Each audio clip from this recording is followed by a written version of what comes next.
Nick, sir, he was in the meeting. Okay, okay, okay, okay, okay. He's just coming in 2 minutes.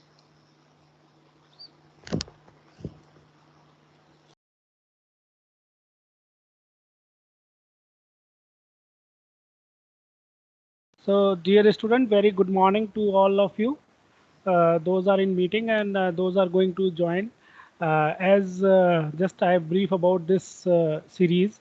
This is a expert interaction alumni series in which we are your alumni, your super seniors are come to this platform and share their experiences to motivate or giving the insight how they got the job and what are the difficulties and what are the actual experience they faced in the entrepreneurship industries and give the way or insight or enlightenment about the new things for your career. So this series is very beneficial in point of view that it give you the insight of your experience shared by your seniors, as well as this give the new technology trends in the mechanical engineering. So, beside your curriculum, this talk series help our students in many ways. So, with and our Graphic Era University vision and mission is the same, that we enhance your knowledge and technology basis so that you can serve your society and increase your living standards. This series is initiated by Mr. Gagan Bansal, uh, and this series is today's series topic is robotic in automobile industry to increase the manufacturing and help human beings with getting precision and high level in production. Okay, so we are just starting the meeting within a few moment. Uh, till then, we are waiting for a few minutes.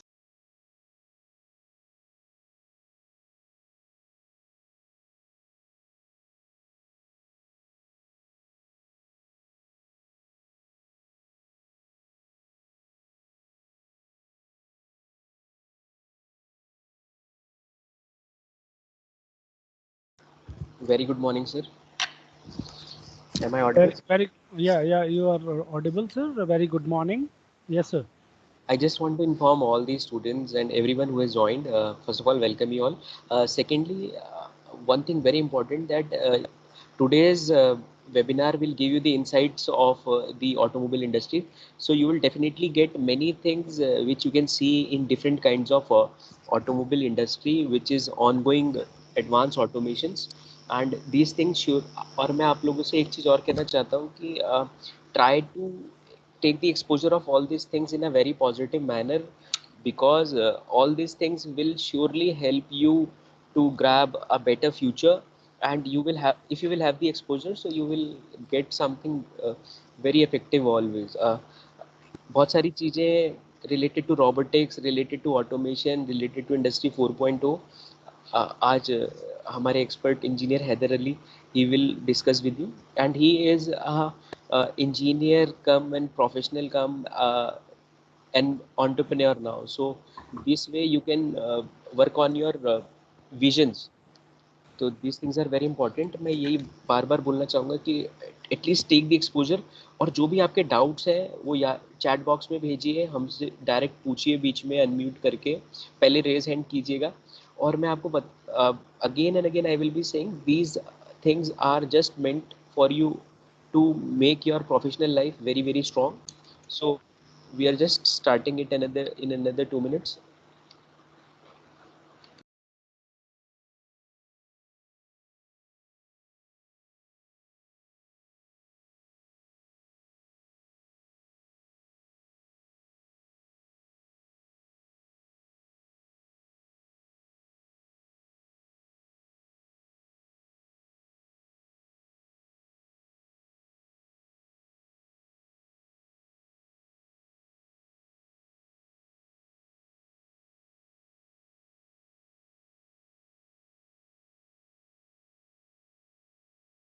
till the time Heather is joining, I am just showing you how effective.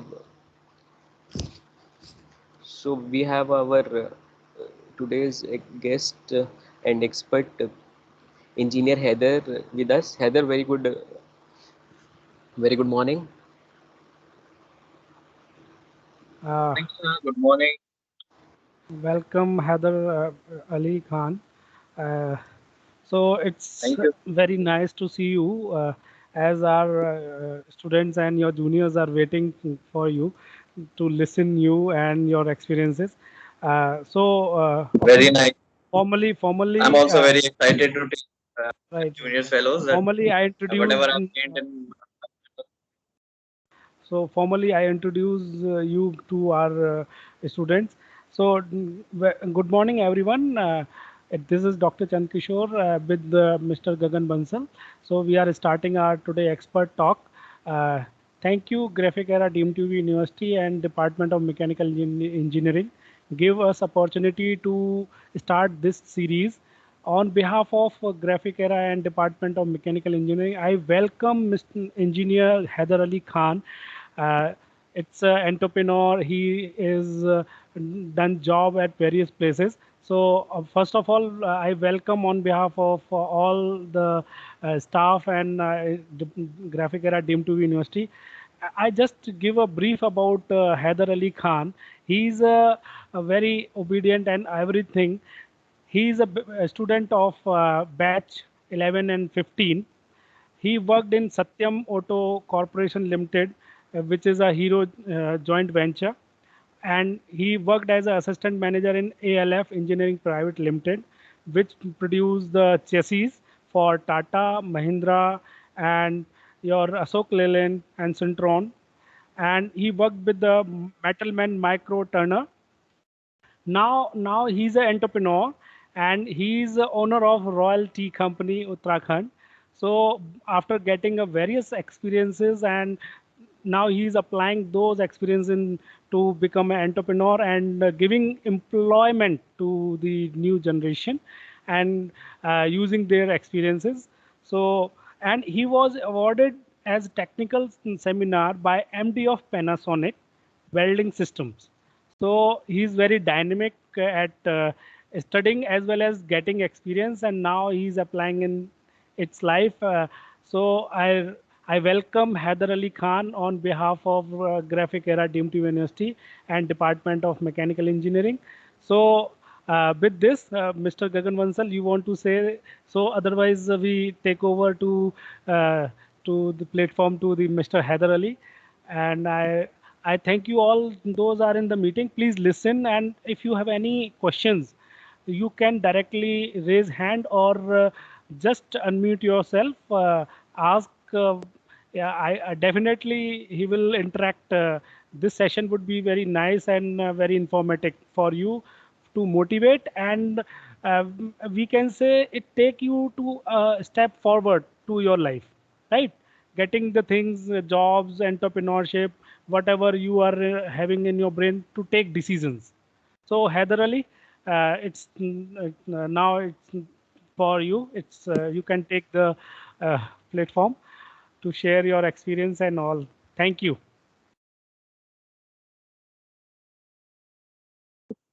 Thank you so much, sir, for this enthusiastic introduction.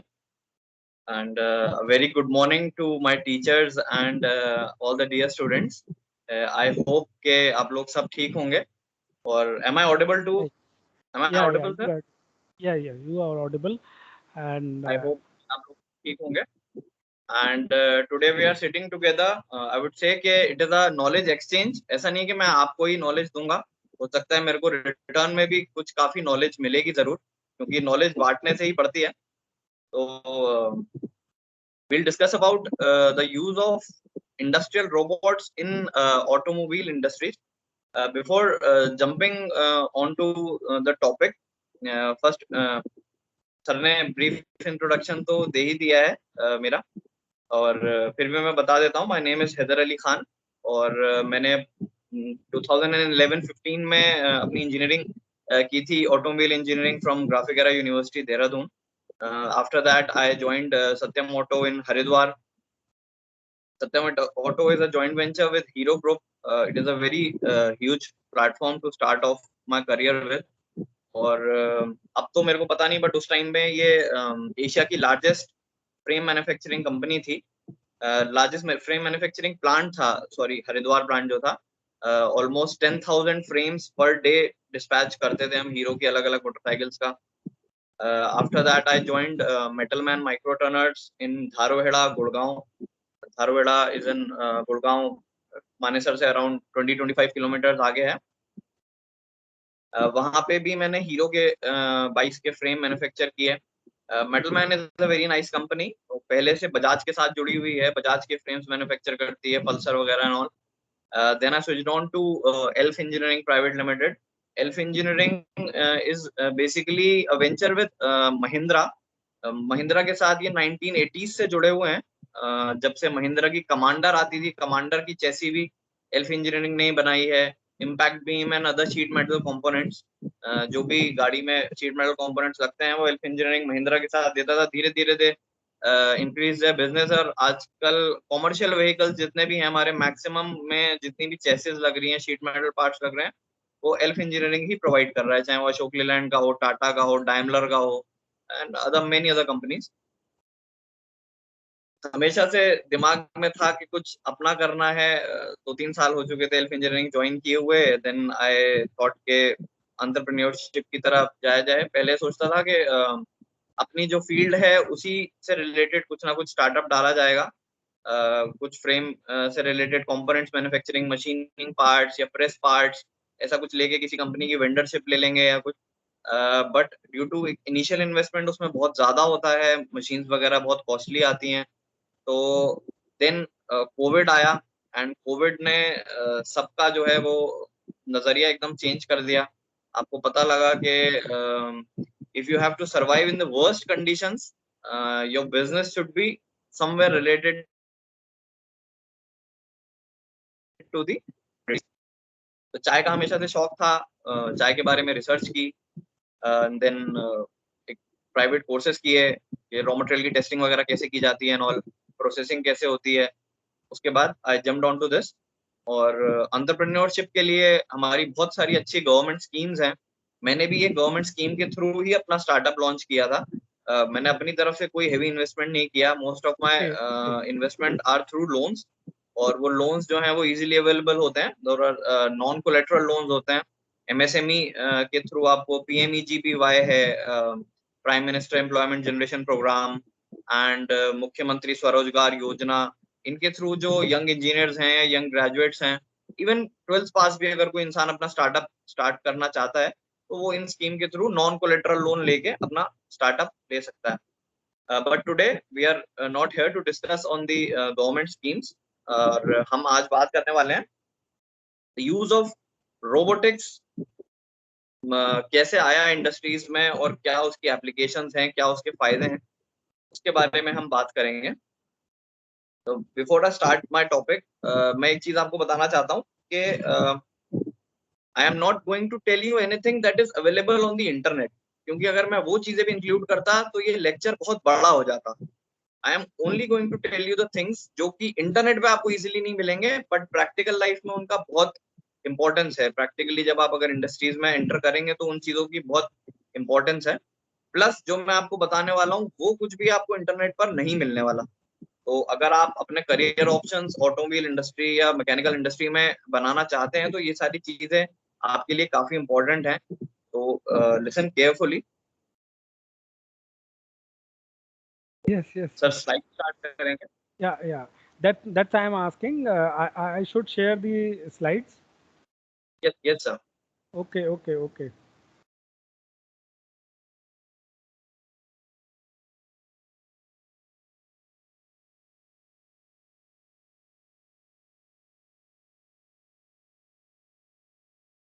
Is it visible now? Is this visible? Yes sir. Yeah, it is visible now. Yeah. Yes sir. Okay. So So the slides are, we have I to hope the slide. Yeah, able yeah. to On all the time, you students. will please tell me So the slide when I have from to move to next slide. Okay. Okay, Heather, please tell yes, me okay, at okay. what time. Right? Okay, okay. Yeah, Thank yeah, you. yeah. Sure, sure, sir, sure. Before starting this slide थोड़ा सा मैं आपको एक brief knowledge देता हूँ कि robotics की जरूरत क्यों पड़ी इंडस्ट्रीज में, और रोबोटिक्स क्यों आया। जो हमारी मैनुअल लेबर होती है उसके साथ बहुत सारे प्रॉब्लम्स होते हैं। एक तो मैनुअल लेबर इज स्लो, उनसे because they are human beings, तो इंसान है तो उनसे गलतियां भी होती हैं। The work speed is not that fast जितनी रोबोट कर सकता है। Plus start of the shift की अगर हम बात करें तो अच्छी प्रोडक्शन निकलता है, बट जैसे the time goes on at the end of the hour, जब 10 घंटे 12 घंटे लेबर को काम करते हुए हो गए होते हैं तो वो काफी थक चुके होते हैं। ऐसी कंडीशन में उनकी स्पीड भी बहुत ज्यादा ड्रॉप हो चुकी होती है, प्लस उनसे गलती करने के चांसेस बढ़ जाते हैं। एडिशनल टू दैट बहुत सारी कंपनीज जो ओईएम्स थी उनको आईआर इश्यूज फेस करने पड़ रहे थे। आपने शायद सुना होगा मारुति सुजुकी गुड़गांव प्लांट में एक बार काफी मैसेकर एक्सीडेंट हुआ था, वहां पे यूनियन वगैरह ने तोड़फोड़ करी थी एंड मारपीट करी थी। तो आईआर इश्यूज जब आप इंडस्ट्रीज में आएंगे आपको पता चलेगा। इंडस्ट्रियल रिलेशन इश्यूज इनको हम कहते हैं, वो लेबर के साथ भी हो सकते हैं, एम्प्लॉयज के साथ भी हो सकते हैं। तो यूनियंस होती थी, यूनियंस की अपनी डिमांड्स होती हैं कि हम ऐसा काम करेंगे, ऐसा काम नहीं करेंगे। उन वजह से जो कंपनीज हैं उनको काफी प्रॉब्लम उठानी पड़ रही थी। उन चीजों का सब्स्टिट्यूट सोचते हुए कंपनीज ने जो है वो ऑटोमेशन की तरफ जाना शुरू करा। जैसे जैसे मार्केट में रोबोट्स आए, लोगों को इनिशियली मारुति लेकर आया, मारुति फानुक के रोबोट्स लाया। फिर धीरे धीरे बाकी कंपनीज को पता चला कि जो इनिशियल इन्वेस्टमेंट है वो जरूर हाई है, but the return of investment the very important thing, very important term के रिटर्न ऑफ इन्वेस्टमेंट। जब भी आप कोई बड़ा इन्वेस्टमेंट लगाते हैं तो आप कैलकुलेट करते हैं कि जो आपका इन्वेस्टमेंट है वो कितने टाइम में वापस आएगा। तो रोबोट का रिटर्न ऑफ इन्वेस्टमेंट बहुत अच्छा स्केल पे था, बहुत जल्दी आपका जो इन्वेस्टमेंट है वो वापस आ जाता है अगर आप रोबोट को पूरी तरीके से यूटिलाइज कर पा रहे हैं तो धीरे धीरे फिर बजाज भी यस्कावा के रोबोट्स लेकर आया, देन हीरो भी यस्कावा लाया, फिर पैनासोनिक आया, फिर मार्केट में एबीबी, कूका, ओटीसी, काफी सारे अलग अलग ब्रांड्स के रोबोट्स आते रहे। उसके बाद आप अगर फॉरेन ब्रांड्स की बात करेंगे, बीएमडब्ल्यू हो गया या हार्ले डेविडसन है, ये सारी कंपनीज हैं, तो ये बेसिकली एबीबी, कूका, ये रोबोट ज्यादा यूज करते हैं। अगर आपने कोई वीडियोस वगैरह देखी होंगी असेंबली लाइन की बीएमडब्ल्यू की, आपको ऑरेंज कलर के ज्यादातर रोबोट्स दिखते हैं, वो एबीबी या कूका के रोबोट्स होते हैं, handling and spot welding robots.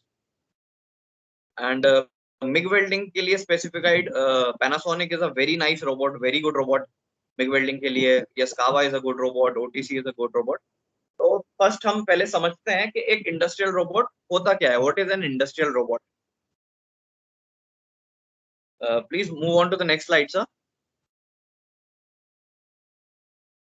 Yes sir. तो इंडस्ट्रियल रोबोट की हम बात करते हैं। An industrial robot is a programmable machine that is very precise and easily repeatable work can be done by that machine। एक तो बहुत ज्यादा प्रिसाइज होता है, मतलब माइक्रोन्स में हम अपने जो मूवमेंट है उसको कंट्रोल कर सकते हैं। प्लस जो रोबोट है वो अगर सुबह जैसा काम कर रहा है at the start of the shift, आप 24 आवर्स भी उससे काम कराएंगे तो at the end of the 24th hour भी रोबोट की जो प्रोडक्टिविटी है, जो क्वालिटी है, वो एज इट इज सेम रहती है, जो स्पीड है वो सेम रहती है। Robot never get tired, robot never commit a mistake. अगर मिस्टेक होती है तो वो किसी जॉब की वजह से होगी या ऑपरेटर की वजह से होगी, robot never commits a mistake.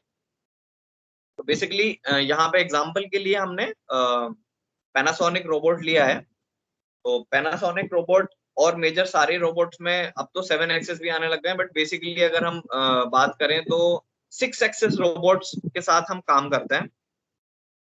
In 6 access को चलाने के लिए हमारे पास 5 सर्वो मोटर्स होते हैं।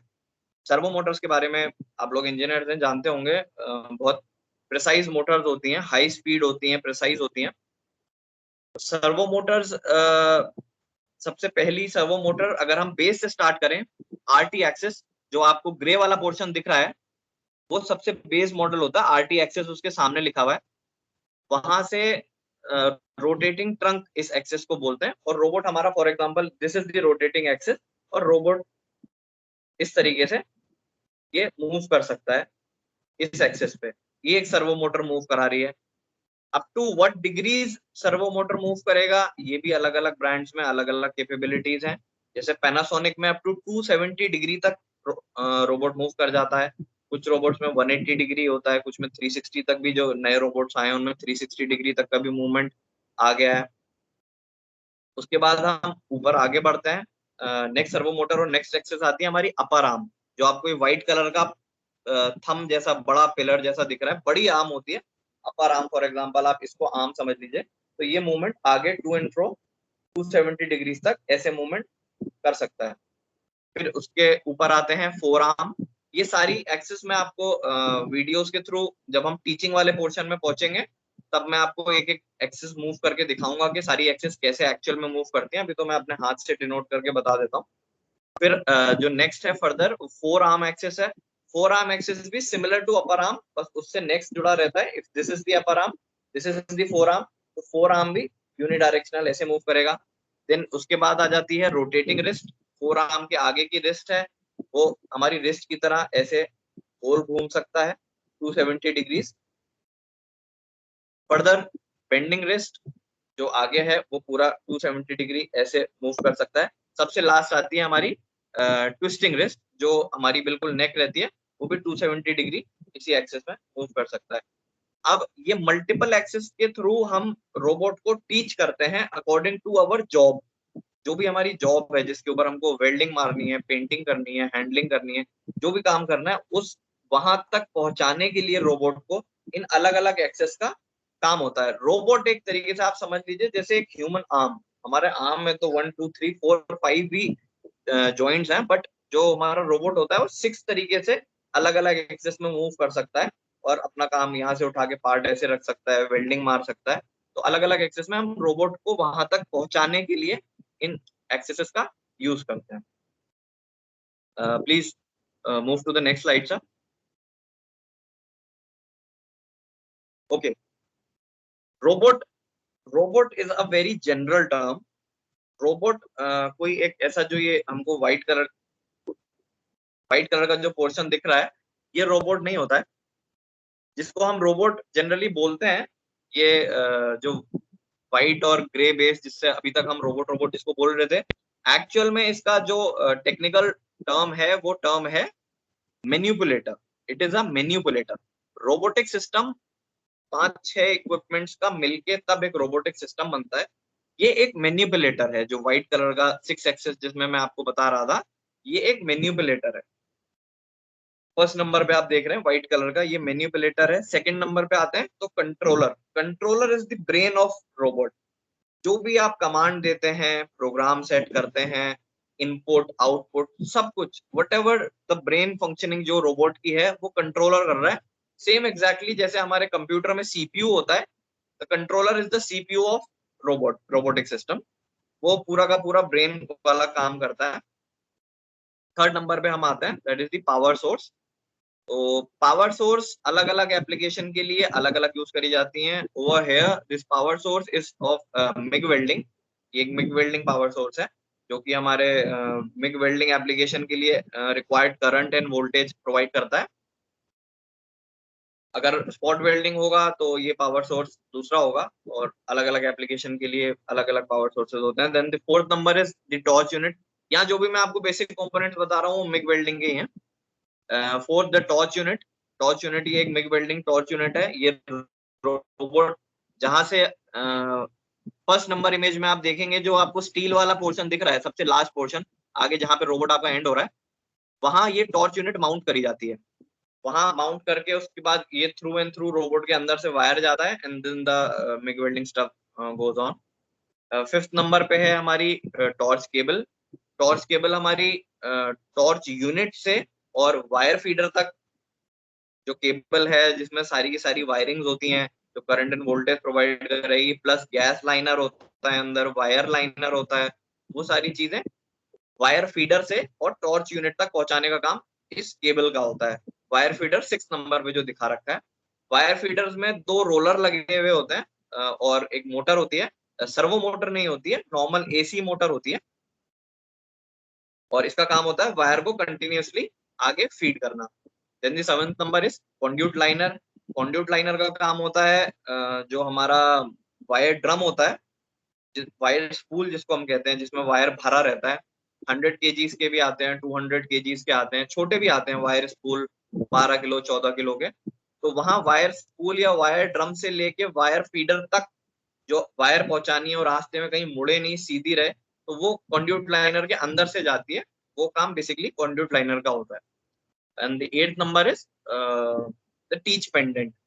टीच पेंडेंट जो होता है वो एक इंजीनियर का फेवरेट इक्विपमेंट होता है। It is just like gaming console. Gaming का शौक सबको होता ही है, एक्सबॉक्स PS5 सब आप खेलते ही होंगे। तो it is just like a gaming console. आप सब कुछ, जो भी इंजीनियर रोबोट को कमांड दे रहा है, आगे मूव कराना है, पीछे मूव कराना है, वो सब कुछ टीच पेंडेंट के थ्रू ही करता है। स्क्रीन, इसमें तो अभी ब्लू स्क्रीन दिख रही है, स्क्रीन एक डिफरेंट तरीके से दिखती है। स्क्रीन में एरर्स आते हैं, प्रोग्राम आपका दिखता है, आप रोबोट को टीच भी टीच पेंडेंट के थ्रू करते हैं, प्रोग्रामिंग भी टीच पेंडेंट में। Whatever the job an engineer does to the robot is done through teach pendant, and it is a very handy device. Use करने में बहुत फन आता है। आप स्क्रीन में देख के आप अपना जो हमारा वहां पे यूज हम गेम खेल रहे होते हैं, तो वहां अंदर स्क्रीन में दिख रहा होता है, वो एक अलग एक्सपीरियंस है। और लाइव रोबोट को जब आप एक टीच पेंडेंट के थ्रू मूव कराते हैं, आगे आना पीछे जाना, वो एक that is a completely different experience, और उसको करने में बहुत मजा आता है। Please move to the next slide sir.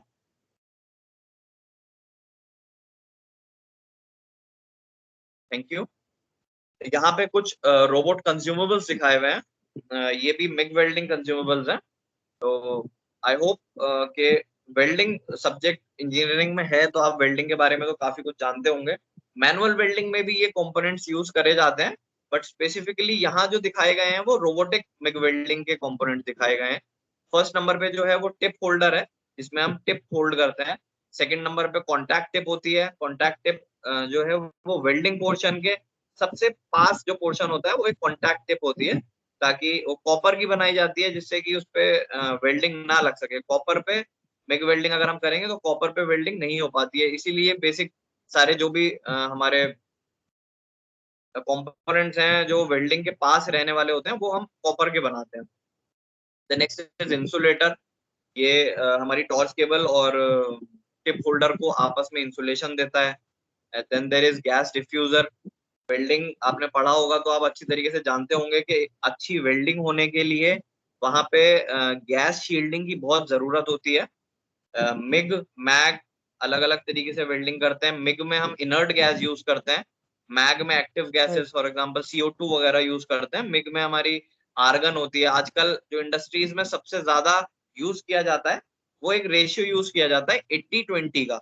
80% जो रेशियो है उसमें हमारी आर्गन गैस होती है, एंड 20% CO2 गैस होती है। तो उसका रेशियो हम यूज करते हैं फॉर गुड वेल्डिंग। हीलियम भी यूज करने लगे हैं। 5% हीलियम जो हैवी ड्यूटी जॉब्स होती हैं, जिनकी थिकनेस बहुत ज्यादा है, 5 mm to 8 mm थिकनेस की जो जॉब्स होती हैं, उसमें to increase the penetration of welding helium gas भी यूज करते हैं। तो यहाँ पे गैस डिफ्यूजर का जो काम है वो प्रॉपर गैस शील्ड हो सके वेल्डिंग के आसपास, वो गैस डिफ्यूजर देखता है। Same as nozzle. नोजल भी जो वेल्डिंग पोर्शन होता है उसके चारों तरफ गैस डिफ्यूजिंग का काम करता है। Then there is torch liner. Torch हमने आपको पिछली स्लाइड में दिखाई थी। उस टॉर्च के अंदर से ये लाइनर जा रहा होता है, इस लाइनर के अंदर हमारी मिग वायर जाती है। Then there is conduit liner. Conduit liner हम बता चुके हैं। Please next on move to the next slide sir. Excuse me, sir. Sir, for the light jobs, which type of welding gas is used? This is a Sorry? Karthik. This is a Karthik. For the light jobs, which type of welding gas is used? I'm sorry you're not audible, brother. I'm saying that for light jobs, which type of welding gas is used? Okay, light material, light metals.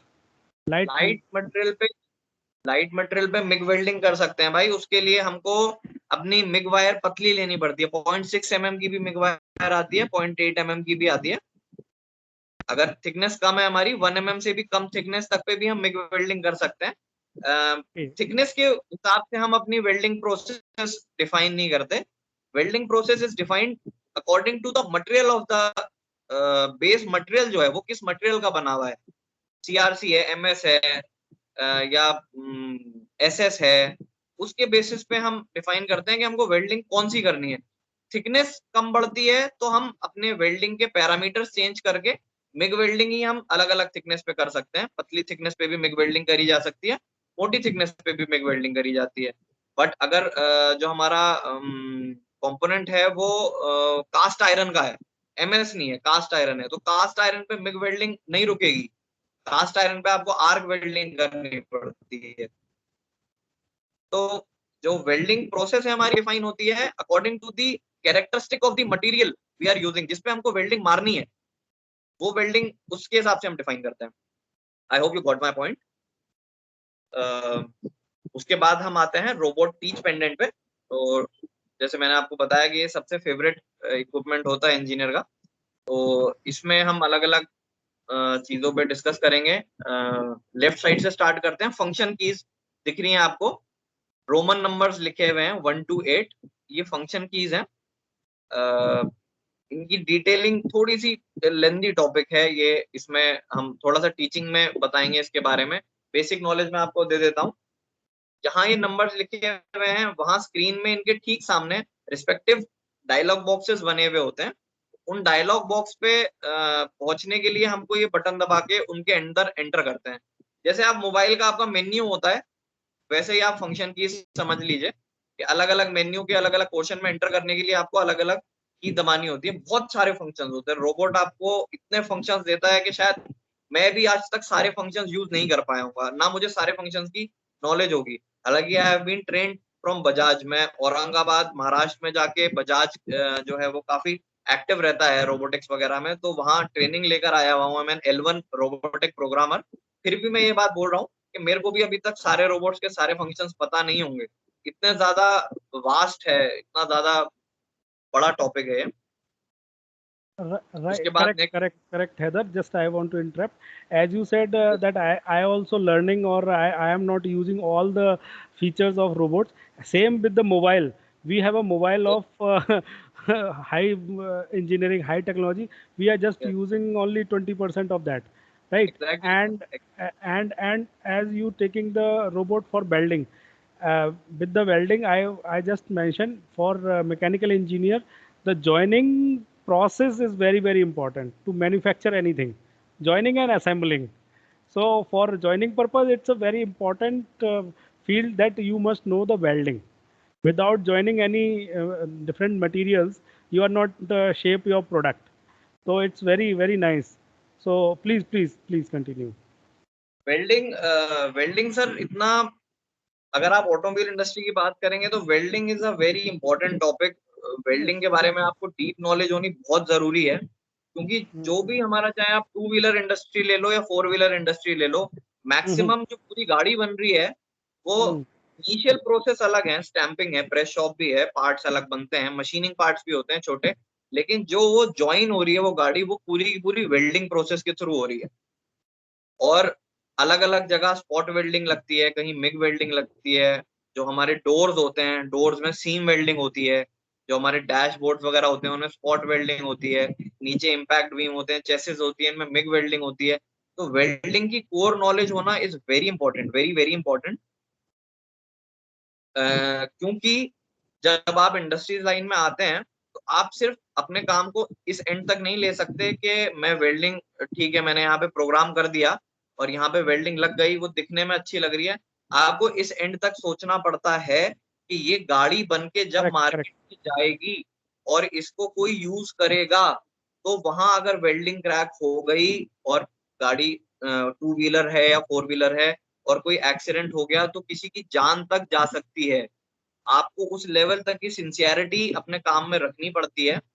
उसके लिए भी एफएमईए करते हैं हम course में, पता नहीं एफएमईए के बारे में होगा या नहीं। फेलियर मोड इफेक्ट एनालिसिस है, एक बहुत इंपॉर्टेंट टर्म है। आप किसी भी इंडस्ट्री में जाओगे तो आप वहां पे फेलियर्स डिटेक्ट करते हैं आरपीएन नंबर के थ्रू।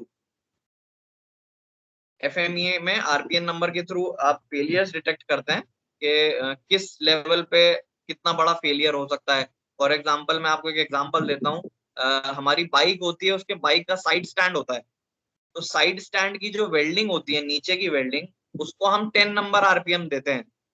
क्योंकि बहुत सारे बार आपने देखा होगा कि दुकान में इंसान ने बाइक खड़ी करी, सामान लेने गया और अपने बच्चे को बाइक पर बिठा के छोड़ गया साइड स्टैंड पर।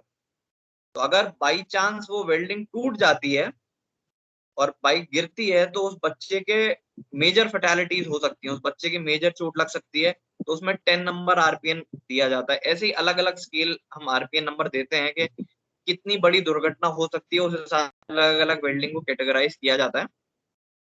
हालांकि कंपनीज Correct, correct. कस्टमर को 2 या 3 साल की फ्रेम की वारंटी देती हैं, बट जो फ्रेम की वारंटी फ्रेम मैन्युफैक्चरिंग कंपनी की होती है वो लाइफ टाइम की होती है। लाइफ टाइम वेल्डिंग अगर टूटेगा तो फ्रेम मैन्युफैक्चरिंग कंपनी को वहां जाके उसको रिपेयर करना पड़ेगा, बट OEMs कस्टमर को नहीं देते हैं, वो केस अलग है।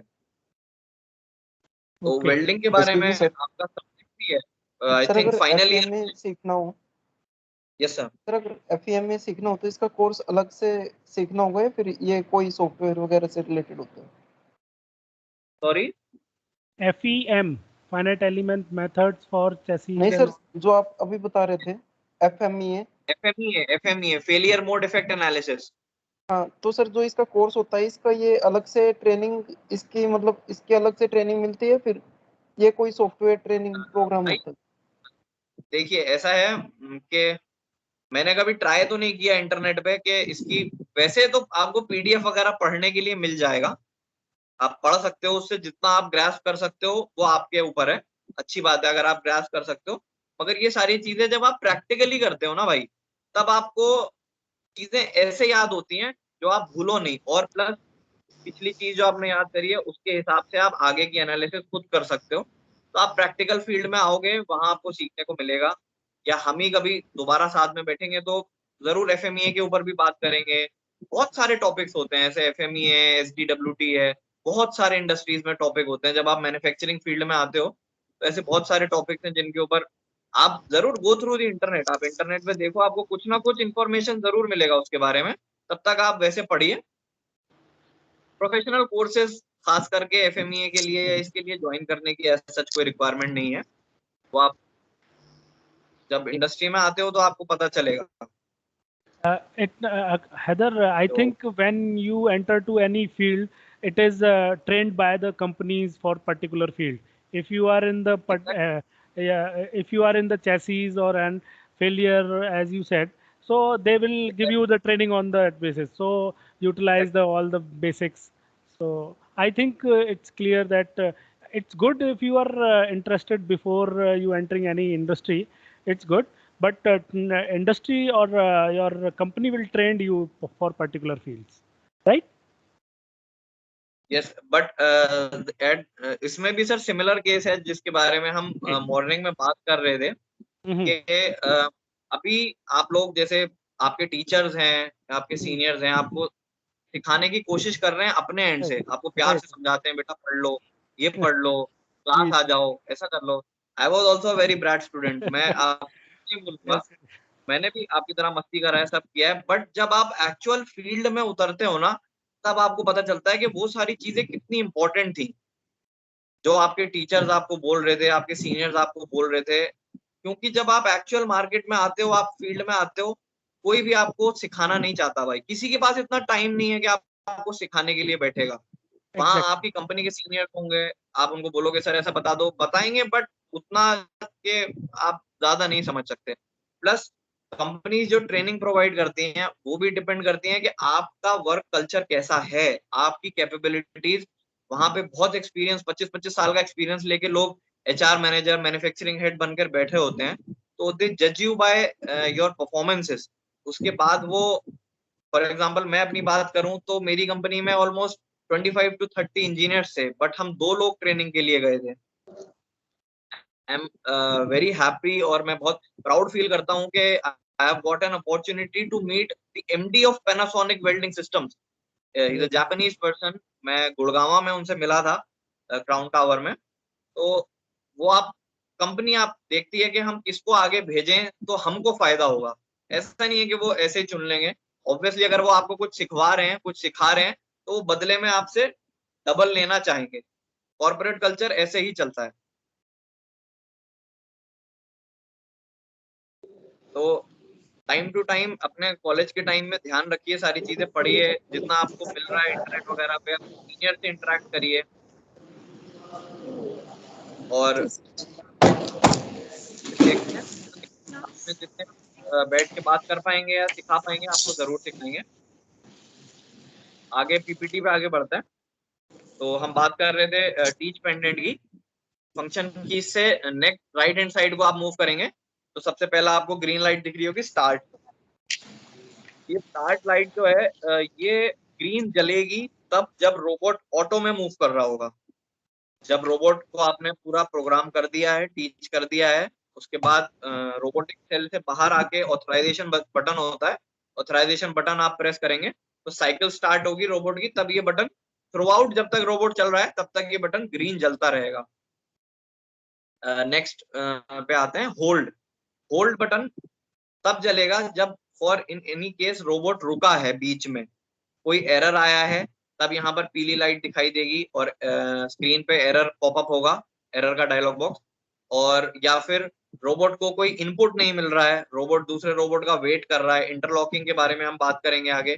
आपस में रोबोट में हम इंटरलॉकिंग करते हैं कि एक रोबोट यहाँ से निकल जाए तब दूसरा रोबोट वहां पर आए। तो रोबोट वेट कर रहा है, उसको इनपुट नहीं मिल रहा है, कोई भी एरर होगा तो रोबोट यहाँ पर पीली लाइट दिखाकर होल्ड करता रहेगा।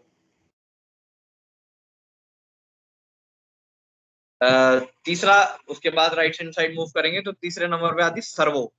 सर्वो के बारे में मैं जैसे आपको बता चुका हूँ, servo is the heart of robot. Servo robot का दिल होता है।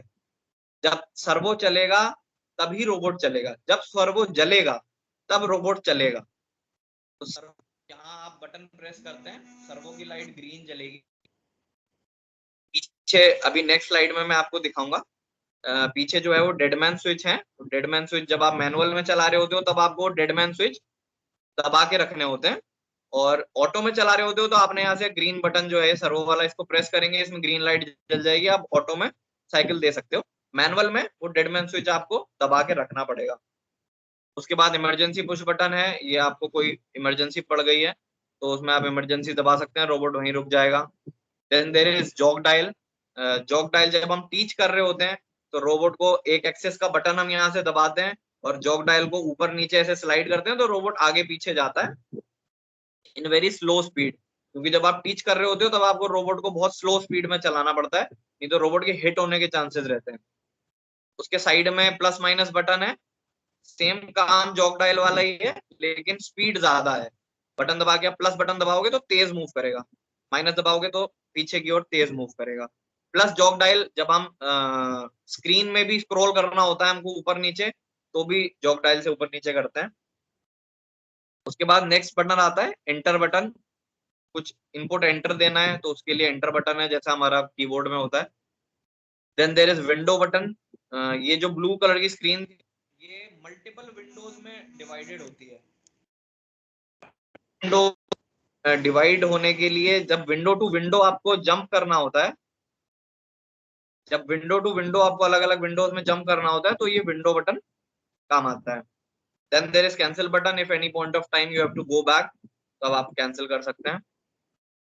उसके बाद आती है user function keys. User function keys और फंक्शन कीज लगभग सिमिलर आप मान लीजिए, काम अलग अलग है। सेम जैसे मैंने आपको बताया कि उसके सामने डायलॉग बॉक्सेस रहते हैं, वैसे ही यूजर F1 के ऊपर एक बॉक्स रहेगा, F2 के ऊपर, F3 के ऊपर, और पर्टिकुलरली उस सेगमेंट में एंटर करने के लिए हमको F1 F2 F3 दबाना पड़ेगा। बहुत सारे रोबोट्स में जैसे यस्कावा वगैरह में टच स्क्रीन भी आता है, जो हमारा टीच पेंडेंट होता है वो टच स्क्रीन होता है, डायरेक्टली टच करके भी एंटर कर सकते हो। बट ये पैनासोनिक का मैं आपको दिखा रहा हूँ, पैनासोनिक में टच नहीं आता, आपको बटन दबा दबा के एंटर करना होगा। Then there is auto manual button.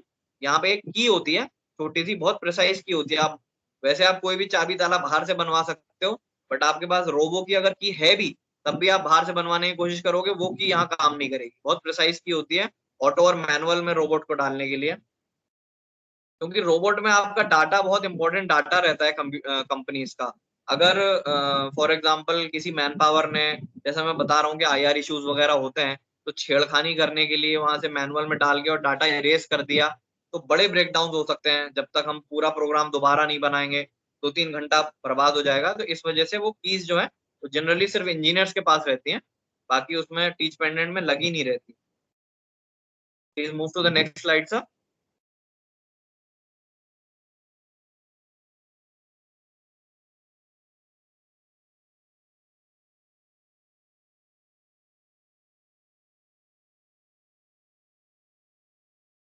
Yes, तो ये डेडमैन स्विच मैंने आपको बताया, ये पीछे से आपको जब आप पकड़े हुए होते हो तो ये पीछे से हम प्रेस करके रखते हैं, ताकि हमारा सर्वो जलता रहे जब मैं टीच कर रहा हूँ रोबोट को, मतलब मैनुअल चला रहा हूँ मेरे हाथ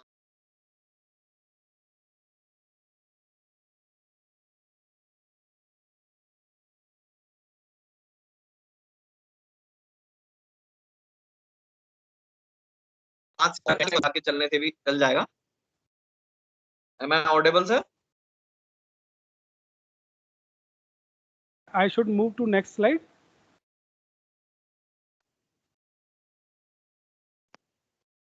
Hello, Heather, I am audible.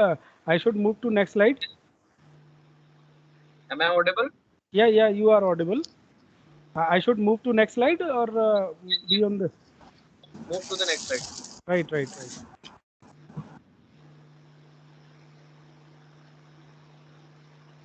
Okay, this is visible. One thing best, I'm audible. One thing very good, Yeah. that we also have this facility like welding robots in our university. So if any student, whenever they are coming in the conventional manner, like in the offline mode, they can use this particular facility. We have teach pendant with us. What is jogging, what does this buttons mean, all these things we teach to students. So though these students are from last 1.5 year, they are in the online mode, so they might be lacking all these things, but whenever they will be coming to the college, we have like the robot which is having Yes. all such facilities, like It's information as well. Heather, I hope you may know that we have an advanced manufacturing lab and we have two robots. One Okay, is just for demo purpose and one is for welding purpose. very So nice sir. we have these things. So it's very beneficial that a student can correlate and come and use the jogging and all things. It is very nice sir, very nice. Which robots do we have in the campus sir? Kuka. Kuka robots. Very nice Yes. sir, very nice.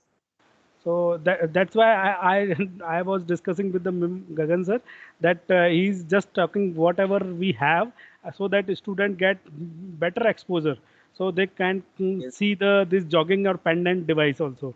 Yes, Right. very nice. Basic knowledge, they can get basic knowledge from here. Yes. उसके बाद practical में जब भी उनको करने का मौका मिलेगा, it will be very beneficial for them. So Very nice. it's give the double impact कि Yes. आप इंफॉर्मेशन दे रहे हो और वो अवेलेबल है, और तो विजुअल और उस पर प्रैक्टिस भी कर सकते हैं. Right. Please continue. Yes sir. So I should move to next slide. Yes sir. Please move to the next slide. Yes.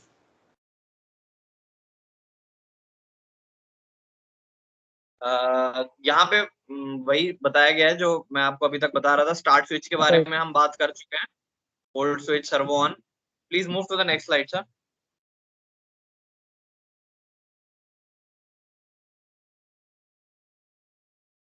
अब हम आते हैं एप्लीकेशन ऑफ रोबोट्स पे। एक रोबोट काम क्या क्या कर सकता है इंडस्ट्रीज में, हम रोबोट को किस किस काम में यूज कर सकते हैं। तो सबसे पहला मेजर जो रोबोट का काम है वो वेल्डिंग से रोबोट्स की शुरुआत हुई थी। वेल्डिंग रोबोट सबसे पहले आए थे और वेल्डिंग में मेजर ज्यादातर जो कंपनीज हैं वो अब रोबोट्स का यूज करने लग गई हैं। मैनुअल वेल्डिंग धीरे धीरे मार्केट से खत्म होती जा रही है। उसका एक मेजर रीजन ये भी था कि वेल्डिंग जो वर्क है वो ह्यूमन के लिए बहुत अच्छा काम नहीं है, जो है उसकी हेल्थ के लिए बहुत अच्छा नहीं होता। जो गैसेस निकलती हैं वो गैस इनहेल करने पे भी हमको हेल्थ इश्यूज होते हैं, प्लस गर्मी बहुत ज्यादा हीट होती है तो वेल्डर्स को प्रॉब्लम रहता है। तब ऊपर से पूरा पहन के रखना, face shield, leather apron, leather glove, तो specially in the summer season welders को बहुत ज्यादा प्रॉब्लम होती है। तो सेम वेल्डर्स को, वर्कमैन को प्रॉब्लम होगी तो ऑब्वियसली कंपनी को प्रॉब्लम होगी। इसलिए कंपनीज मैक्सिमम वेल्डिंग के काम के लिए कंपनीज जो है वो अब रोबोट पे स्विच करने लग गए हैं। सबसे पहले वेल्डिंग पे आते हैं। वेल्डिंग में हमारा मिग वेल्डिंग है, then there is spot welding, seam welding, उसके बाद robot can do painting, then robot can do handling and the robot can do inspection. एक एक करके हम उसके बारे में बात करेंगे। यहाँ पे मिग वेल्डिंग से स्टार्ट करते हैं। मिग वेल्डिंग की इमेज एक सामने है, जो सिल्वर कलर की आपको लाइन दिख रही है, ये एक मिग वेल्डिंग बीड है। Is a very nice Beed, very beautiful Beed. और दोनों के दोनों जो एजेस हैं हमारे, जो दोनों कंपोनेंट्स हैं, उसके बीचों बीच लग रहा है, तो दोनों में पेनिट्रेशन इक्वल गया होगा, ऐसा मैं एक्सपेक्ट करता हूँ। और जो मिग वेल्डिंग होती है उसमें बेसिक दो कैरेक्टरिस्टिक्स होते हैं जो हमको ध्यान रखने होते हैं वेल्डिंग लगने के बाद उसको जज करने के लिए कि कैसी वेल्डिंग है। पहली होती है एस्थेटिक्स, कि वो दिखने में कैसी लग रही है वेल्डिंग। जैसे दिखने में welding this is very nice, but there can be issues के दिखने में जो वेल्डिंग अच्छी है जरूरी नहीं कि वो वेल्डिंग अच्छी ही हो। उस चीज को हम मेजर करने के लिए we do the penetration of welding. जहाँ पे हम जहाँ पे वेल्ड लगा हुआ होता है, फॉर एग्जांपल यही वेल्ड बीट पोर्शन है, हम इसको बीच में से काटेंगे, विल बफ इट। उसके बाद उसको प्लेट को रखेंगे माइक्रोस्कोप के नीचे, और HNl3 और सल्फ्यूरिक एसिड को मिक्स करके उस पर लिक्विड डालेंगे, and then we look through the microscope. और उसके बाद हमको एक ऐसी इमेज नजर आती है, जो ये ब्लैक एंड व्हाइट इमेज हमको दिख रही है, ये इमेज हमको नजर आती है। इसमें जो डेप्थ में अंदर पोर्शन आपको दिख रहा है, this is the penetration. Yes yes, this portion exactly sir. जो ऊपर ये पहाड़ जैसा जो आपको दिख रहा है, ये एक वेल्ड बीड है जो हमको नजर आ रही है सामने। जो डेप्थ में आपको ऐसा कर्व दिखाई दे रहा है, this thing exactly sir, this thing, ये वेल्डिंग पेनिट्रेशन है। और पेनिट्रेशन हम कैलकुलेट कैसे करते हैं, दो टेंजेंट लाइन खींचते हैं, वो भी हम डिस्कस करेंगे सम अदर टाइम। दो टेंजेंट लाइन खींचते हैं, उसके बाद उन दोनों लाइन जहां वो इंटरसेक्ट कर रही है वहां से डिस्टेंस मेजर करते हैं, वहां से फिर फॉर्मूला होता है, उस फॉर्मूले में पुट करके तब हमको पता चलता है कि कितने परसेंट पेनिट्रेशन हमको मिल रहा है। अलग अलग कंपनीज अलग अलग लेवल ऑफ पेनिट्रेशन मांगते हैं। टाटा मोटर्स 20% मांगता है, हीरो 25% मांगता है, बजाज 30% मांगता है। बट बहुत ज्यादा पेनिट्रेशन होना भी अच्छा नहीं होता, 40% से ऊपर पेनिट्रेशन नहीं होना चाहिए, क्योंकि अगर ज्यादा वेल्डिंग का पेनिट्रेशन हो जाएगा तो जो मटेरियल की स्ट्रेंथ है, जो मटेरियल की स्ट्रेंथ कैरेक्टरिस्टिक है वो वीक, क्योंकि 40% तो उसमें वेल्डिंग का ही माल अंदर भर गया पूरा, तो जो उसका अंदर मटेरियल था वो डिटेरियोरेट हो गया, वो खराब हो गया, तो बहुत ज्यादा पेनिट्रेशन जाना भी अच्छा नहीं होता। और उससे ऊपर वाली इमेज में जैसा दिखा रखा है, 15 mm जो हमारी वायर लेंथ है, वो आइडियल मानी जाती है to have the best result for penetration. अगर हम 15 mm से कम करेंगे, 10 mm 8 mm की रखेंगे, तो पेनिट्रेशन बढ़ जाएगा, जॉब के फटने के भी चांसेस रहते हैं, ब्लो होल हो जाते हैं उसमें, या बर्न आउट हो जाएगा जॉब। और उससे ज्यादा अगर हम रखेंगे वायर लेंथ को, तो पेनिट्रेशन कम आएगा, शैलो पेनिट्रेशन आएगा। That is also very nice, not nice thing. Please move to the next slide sir. ये एक वीडियो है sir, can we play this video? Yes, yes.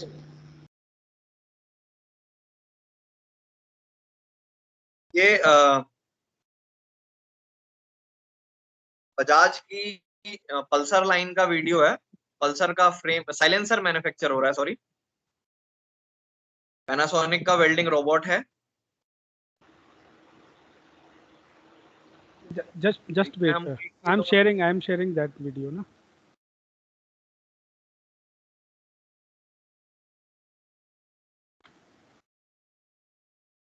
Now it is visible.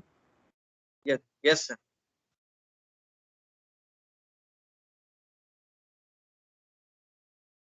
ये आप देख रहे हैं, am I audible sir? Yeah, you are audible. You are audible. इसमें आप देख रहे हैं फिक्सचर भी आपका मूव कर रहा है। इस फिक्सचर को मूव करने के लिए भी सर्वो मोटर्स लगते हैं, that we call it external axis. ये फिक्सचर और ये रोबोट दोनों आपस में इंटरलिंक्ड है। ये रोबोट ही फिक्सचर को कमांड दे रहा है कि तुमको कब कैसे मूव करना है। Programmed Okay. कमांड है, ऐसा नहीं कि लाइव कमांड दे रहा है। रोबोट कब कितना मूव करेगा और उसके अगेंस्ट में फिक्चर कितना मूव करेगा, that is been programmed previously. Very nice. ठीक है, अलग अलग एरिया में जाके मिग वेल्डिंग कर रहा है। आप कॉलेज में जब जाएंगे आप लोग तो शायद आपको देखने को मिलेगा वेल्डिंग रोबोट के थ्रू, आप उसको प्रिसाइजली देख पाओगे कि कैसे। But don't forget to have your glasses, क्योंकि ये MIG that is welding very की इंपॉर्टेंट। लाइट बहुत ज्यादा, yes, that is very harmful for the eyes. Okay, okay. So I should play again or it's okay? It's okay, sir. There is Okay, another video. okay, okay. So same time I play the another one.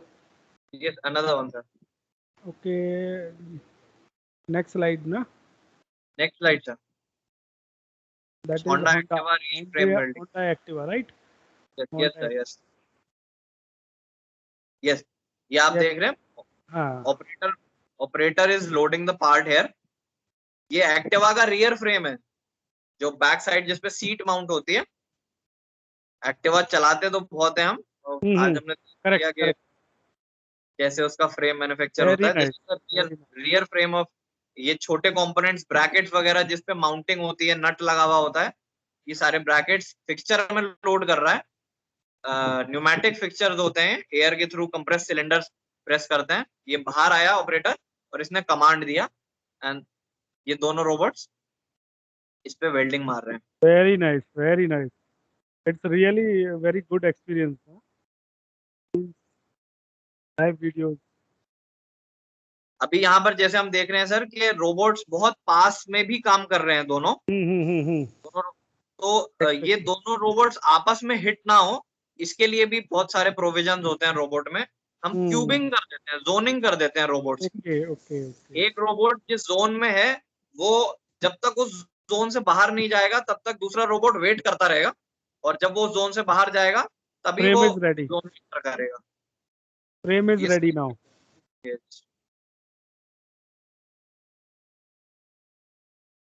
ये सब welding दिखाई गई है sir, अलग अलग welding जो robot ने मारी है अभी। Are we using Delmia software also? Have you ever worked with Delmia software? No sir. Delmia software is for? It is by Dassault. They are like when we are programming with our robots, 6 degrees of freedom robot in our college. So उसका automation simulation हम computer में जो है वो we see using Delmia software. तो जितना भी Yes, sir, I heard about it. Yeah, I remember now. I have heard about it before. Digital manufacturing के लिए यूज होता है, बहुत इफेक्टिव। Exactly. अभी OTC के साथ में कोलैब किया है इन्होंने सर। जैसे बहुत सारे रोबोट्स के साथ क्या होता है कि उनका पावर सोर्स ही हम लगा सकते हैं। फॉर एग्जांपल पैनासोनिक में ऐसा है, यस्कावा में ऐसा है, बट कूका है, OTC है, ABB है, इसमें क्या होता है कि हम पावर सोर्स दूसरी कंपनी का भी यूज कर सकते हैं। एग्जैक्टली। तो वो ये डसॉल्ट वाले हैं, और एक फ्रोनियस कंपनी है, वेल्डिंग की फील्ड में काफी रिवॉल्यूशन लेकर आए हैं। वो low spatter welding, no spatter welding, ये सारी चीजों को तो वी हैव अपने पर तो देते हैं। Presentation. Return to the presentation sir.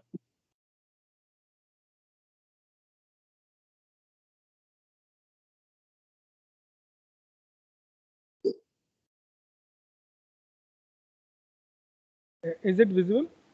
Yes sir, yes sir. Yeah, Okay, it okay. has been done. Nah, Next- yeah. next slide. Okay, okay. Spot welding. Yes. So now yes. we come to spot welding.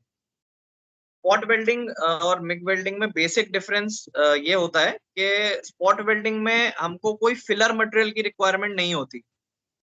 जैसे MiG welding में हमको MiG wire चाहिए होता है as a filler material. Yeah. दोनों जो for example ये दो जॉब्स हैं, इन दोनों को हमको वेल्ड करना है, तो यहाँ बीच में हमारा फिलर मटेरियल भर जाएगा और दोनों के मॉलिक्यूल्स के साथ रिएक्ट करके इन दोनों को जोड़ देगा। But in the case of spot welding कोई फिलर मटेरियल यूज नहीं होता, only the pressure, hydraulic pressure हम यूज करते हैं, और कॉपर के इलेक्ट्रोड होते हैं, और दोनों बेस मटेरियल को ऊपर और नीचे से प्रेस करके हीट जनरेट करके और उन दोनों के मॉलिक्यूल्स को आपस में जोड़ देते हैं, जिससे बीच में एक नगेट बन जाता है। जैसे हमारा वेल्डिंग मिग वेल्डिंग में वेल्डिंग बीड बनती है, वैसे ही स्पॉट वेल्डिंग में एक नगेट बन जाता है, जो यहाँ पे रेड मार्क से डिनोट कर रखा है, वो एक वेल्डिंग स्पॉट वेल्डिंग नगेट है। अराउंड 6 to 8 mm डाया का जो नगेट होता है वो हम समझते हैं कि एक अच्छा नगेट है। वो भी थिकनेस के ऊपर डिपेंड करता है। अगर मेटल की थिकनेस ज्यादा है तो हमको नगेट थोड़ा बड़ा लेना पड़ेगा, और मेटल की थिकनेस कम है तो 6 mm तक का भी सफिशिएंट होता है। तो जैसे राइट हैंड साइड वाली इमेज में हमको दिख रहा है, दो कॉपर के इलेक्ट्रोड्स हैं, इनके पीछे से हमने हाइड्रोलिक सप्लाई दे रखी होती है, और रोबोट का काम होता है इस इलेक्ट्रोड के यूनिट को वहां तक पहुंचाना जहां पे स्पॉट वेल्डिंग मारनी है। उसके बाद the work come from hydraulic supplies, वो प्रेशर जनरेट करते हैं, इन कमांड मिलती है उसको स्पॉट वेल्डिंग मारने की, और ठक से ऐसे बीच में वो दबता है ऐसे, और वहां पे स्पॉट वेल्डिंग लग जाती है। स्पॉट वेल्डिंग का भी वीडियो है, नेक्स्ट स्लाइड में हम देखेंगे। तो ये मारुति बलिनो का डैश, जिसपे हमारा डैश माउंटेड होता है, की वीडियो है। और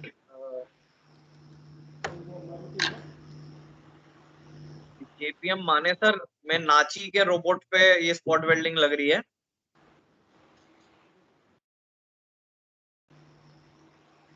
I am sharing. Okay.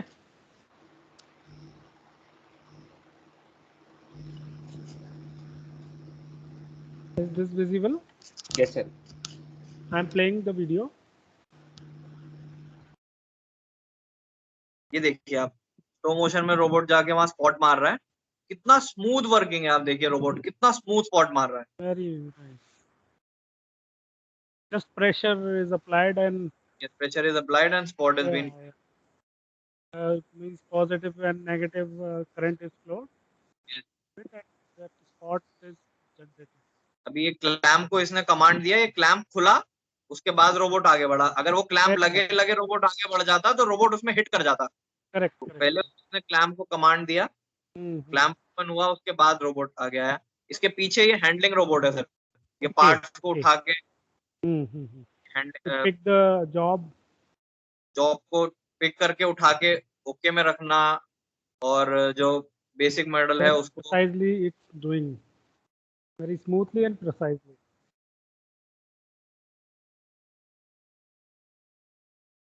Very good. ये जेपीएम मानेसर का वीडियो है sir. Okay. So I should move to next slide.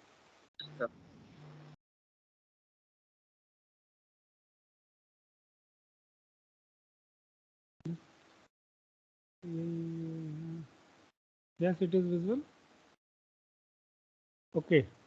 So painting by robot, right? Painting of robot.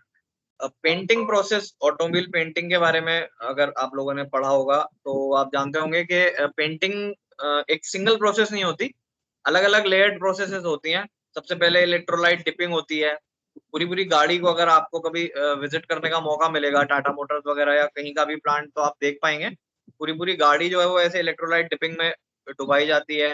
Then phosphoric coating होती है, उसके बाद फाइनल कलर किया जाता है गाड़ी के ऊपर।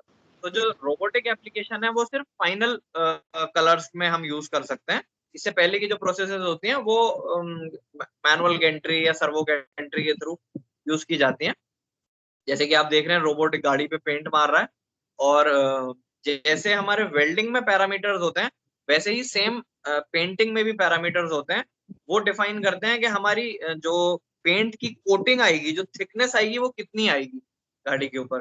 तो डिस्टेंस ऑफ नोजल, जॉब से नोजल का डिस्टेंस कितना है, एंगल कितना है, this alpha and R, delta S, ये सारे पैरामीटर्स हम फीड करते हैं, उसके हिसाब से हमारी कोटिंग होती है। तो सेम यूज होता है, टीच करते हैं हम रोबोट को, आगे नोजल स्प्रे करता रहता है। Move to the next slide sir. ये वीडियो है sir Tata Motors Pantnagar plant का। भाई टाटा मोटर्स में use of camera and phone is totally prohibited, but जैसे जैसे वीडियो अरेंज हुआ है। It's very nice. I'm sharing the video, right? Is it visible? Yes, sir.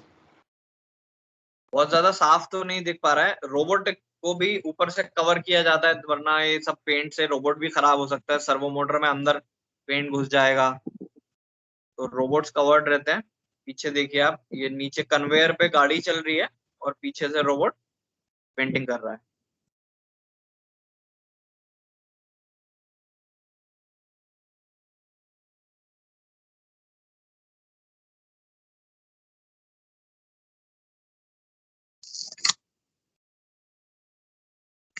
Yes, yes. They can move to anywhere inside the body or Yes. any corner of the body. It has They can been paint. programmed, it is Yeah, pre-programmed। right, right, right. Timing का बहुत matter करता है sir, कि conveyor अगर रुक गई और robot अपने टाइम से आ गया तो भी Mm-hmm. प्रॉब्लम हो जाती है। Mm. दोनों के बीच में जो Coordination between the है movement वो of the. perfect होना चाहिए, मतलब up to an extent of milliseconds में भी फर्क पड़ जाता है। Okay, okay, correct. But the three robots, I think, na? ये sir three robot. Three robots are working. Okay. They are covered with some layer of poly film type, na? Yes sir, yes sir. हालांकि welding application में इसकी जरूरत नहीं है, but paint में वैसे भी जो I employ have one question. I have one question on behalf of a student. This yes, cover is hinders the movement of the arms sometime, or it's no, designed it is a according. stretchable cover sir. Okay, okay, okay, okay. वो It's a robot general question. It's a general question. It's covered and movement is there, so the cover should be designed in such a way. That is also again a design of the covering, right? Exactly it is designed as per the application. Right, right, right. ये general मतलब अपने ऐसा कोई ये नहीं कि खाली अपना तिरपाल लगा दिया यार। वही मैं कह रहा हूँ. स्पेशली रोबोट के कवर आते हैं। होते हैं Material उनकी for that cover also. Robot में बेसिकली सर रीच के हिसाब से मॉडल्स आते हैं। Hmm. 1400 mm की रीच होती है, 1800 Okay, mm की रीच okay. होती है, Movement 2000 of की होती arm. है, 3200, 4500। तो Mm-hmm. जितनी लंबा पिक्चर होगा या जॉब जितनी दूर होगी उतनी लंबी रीच का हमको रोबोट रखना पड़ता है। Correct, उसके correct. हिसाब से फिर उसी हिसाब से कवर्स आते हैं इनके। अच्छा, अच्छा. Very nice video you have arranged.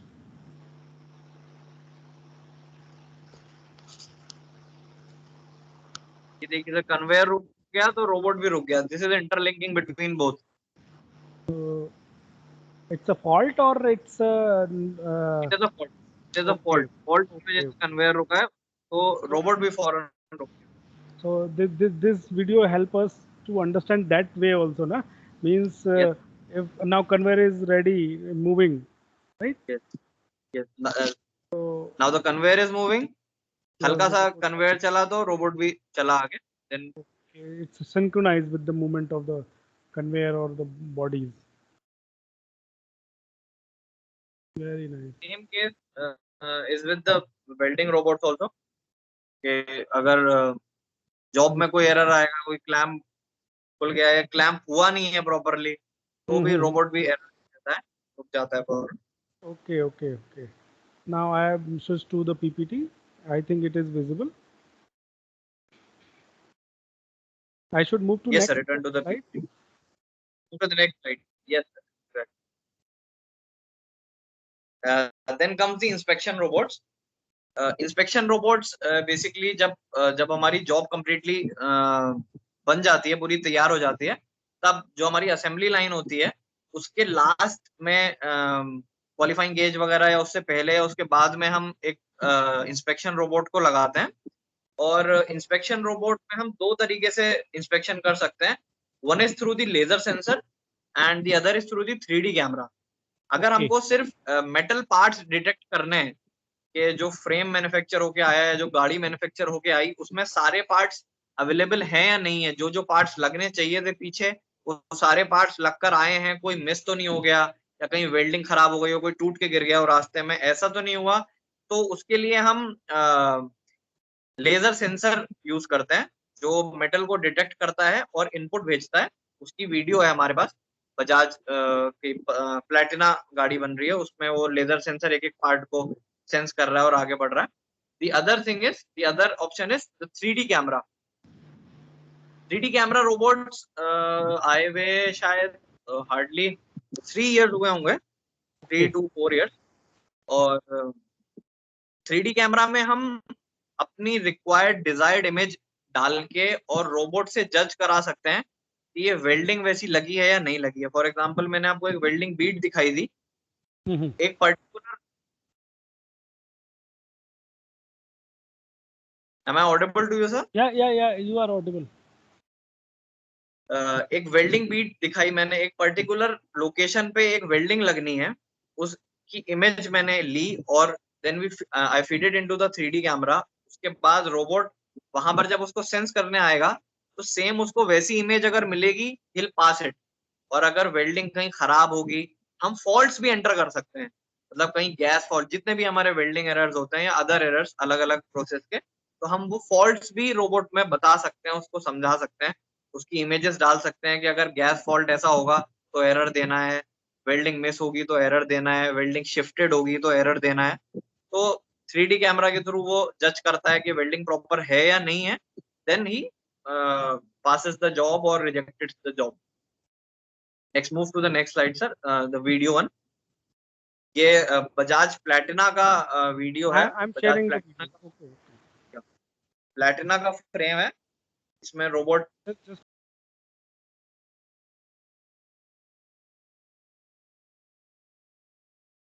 Just that video also, no? It is visible? Yes sir, this one. I'm playing.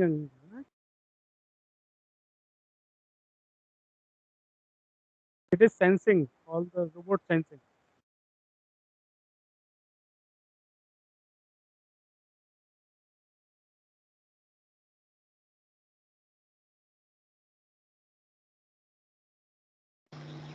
Just 1 minute.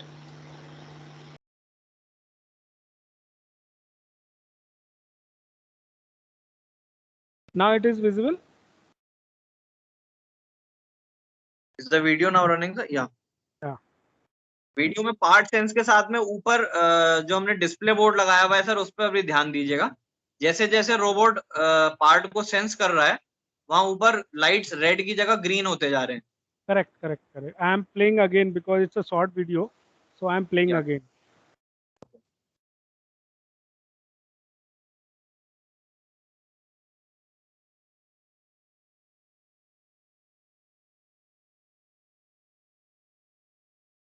सारे पार्ट्स अवेलेबल होंगे तो वो पूरा ग्रीन हो जाएगा. एंड पार्ट डी क्लैम्प होगा. इसमें इंटरलॉकिंग रहती है सर. अगर कोई भी पार्ट मिस है और कोई भी हमारा थ्रेड रह जाता है, तो इस क्वालिफाइंग केज में से पार्ट डी क्लैम्प भी नहीं होगा. तो डी Okay. क्लैम्प नहीं, तो जो ऑपरेटर है या जो क्वालिटी इंस्पेक्टर है, उसको पता चल जाएगा कि कोई ना कोई पार्ट इसमें मिस है. he'll find out, he'll see in the board, he'll find out. वो होल्ड का टैग लगा देगा या फिर मार्कर से होल्ड लिखकर वो होल्ड की लाइन में शिफ्ट कर दिया जाएगा. Okay.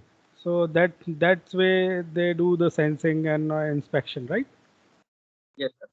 Okay. Moving to next slide.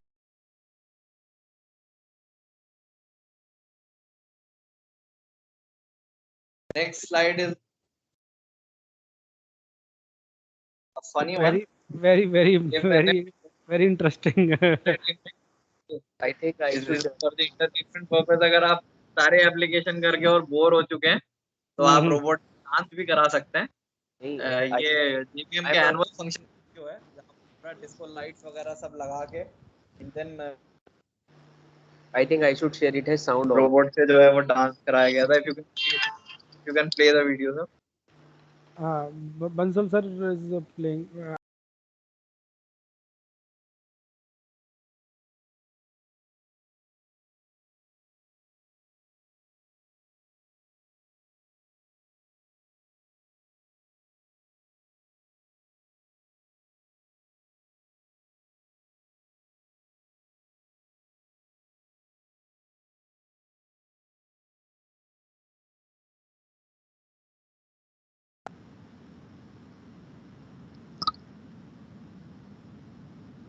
इसमें भी सर एक चीज हमको सीखने को मिलती है कि मतलब ये जो डांस सिखाया गया वो एक रोबोट को सिखाया गया है, देन वो पूरा प्रोग्राम हम टीच पेंडेंट के थ्रू यूएसबी में कॉपी कर सकते हैं और वो दूसरे रोबोट में हमने as it is plug in करके पेस्ट कर दिया, तो वो दोनों का जो कोऑर्डिनेशन है वो बिल्कुल परफेक्ट आ रहा है।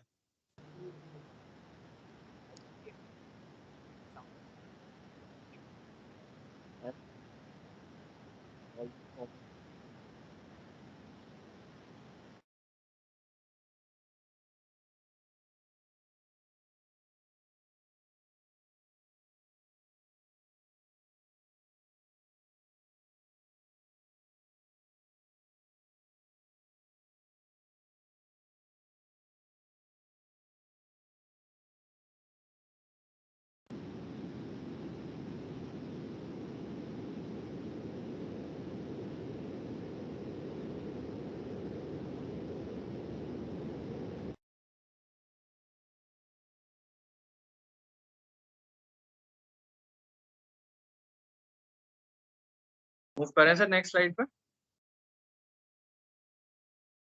Video is running again.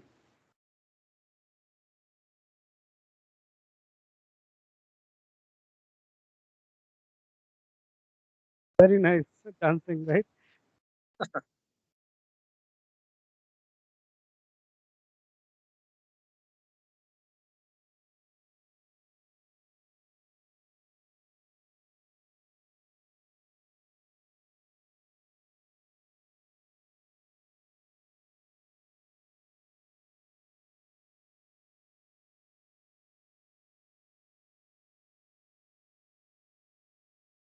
I should move forward or just run?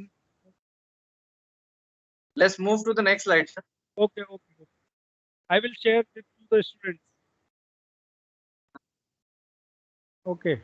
या you just share with the students because अभी उनको आवाज नहीं आया होगा तो इतना मजा नहीं आया होगा। आवाज आ नहीं रही है क्या? नहीं आवाज नहीं आ रही है। Okay. So I'm sharing the slides again, right? Okay, it's visible now? Yes sir, move to the next slide. Okay.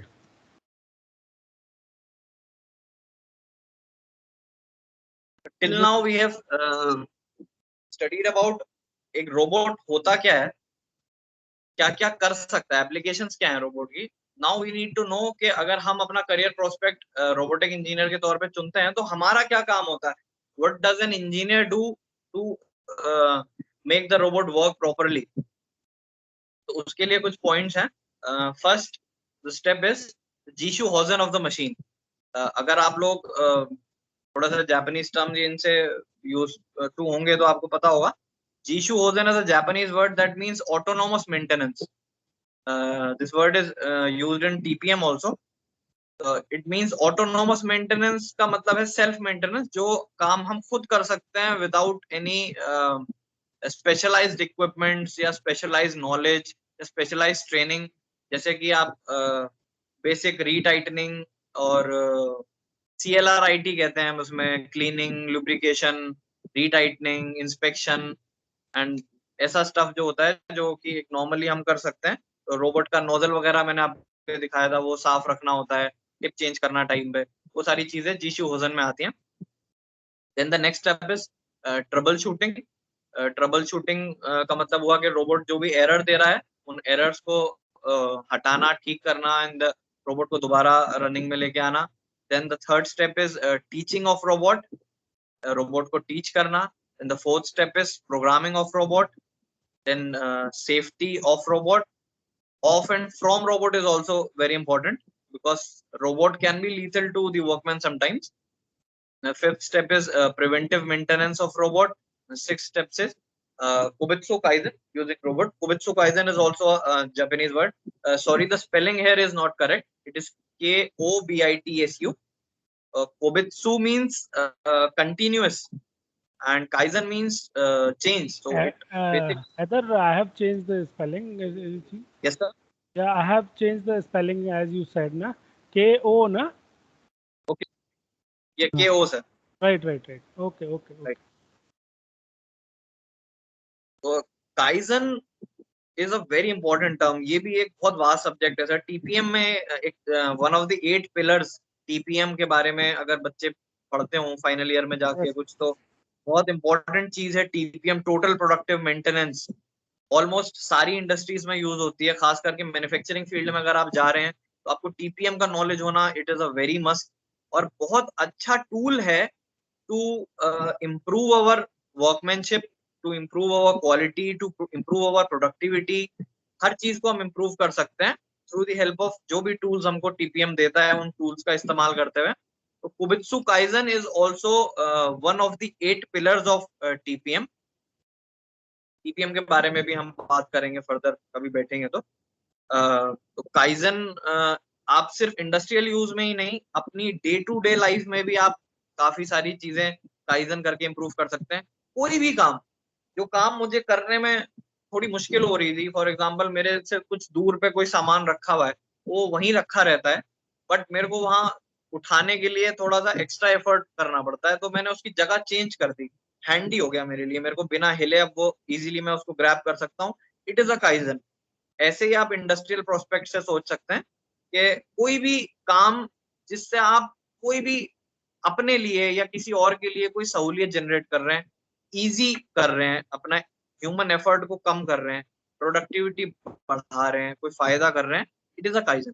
Kaizen implementation is a very important thing in the industries as well as in the regular life of us. हम सब engineers हैं, एक engineering logic हम जो through out अपना 4 साल का BTech करते हैं, डिग्री के साथ में जो एक मेजर चीज हम वहां से लेकर आते हैं, जब आप इंडस्ट्री में आते हो आपको सीखने के लिए कोई भी चीज है, तो मैं तो ये कहता हूँ दुनिया की हर एक चीज इज रनिंग थ्रू इंजीनियरिंग। सिर्फ आपको लॉजिक देखना होता है, लॉजिक कैसा है, उसका लॉजिक पकड़ना है, कैसे काम कर रहा है, and you will learn it very easily. तो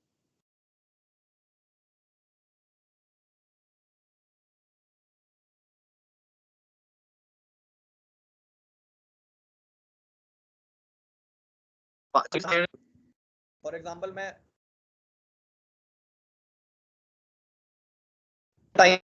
am I audible to you, sir? Yes, yes, you are audible, but there is a little latch. Uh, Now it's okay. Now it's okay. Now it's okay. So I was talking about engineering logic. I work during my 5 years of career. मैंने basically robotics और sheet metal industry में काम किया। जिन machines के साथ मैं handle करता था, that were purely different. And when I turned into entrepreneur and started my own business, आज की डेट में जो मेरा मैन्युफैक्चरिंग यूनिट है, उसमें जो मशीन्स यूज हो रहे हैं, दैट आर कंप्लीटली डिफरेंट। मैंने वो मशीन्स कभी लाइफ में देखे भी नहीं थे, ना कभी सीखा था उनके बारे में कुछ, बट आज मैं अपनी मशीन की कंप्लीट मेंटेनेंस खुद कर लेता हूँ। सब मशीन कैसे एडजस्ट करनी है, अलग Right. अलग मोड्स में कैसे चलानी है, सब कर लेता हूँ। हाउ? Just engineering logic. सिर्फ आपको अपना दिमाग इंजीनियरिंग लॉजिक के थ्रू इस्तेमाल करना है कि ये काम हो रहा है तो हो कैसे रहा है, बस उसके पीछे Exactly. आप बैक ट्रेस करते चले जाइए। और जैसे हम बैक ट्रेसिंग के लिए हम करते हैं, not getting the term right now,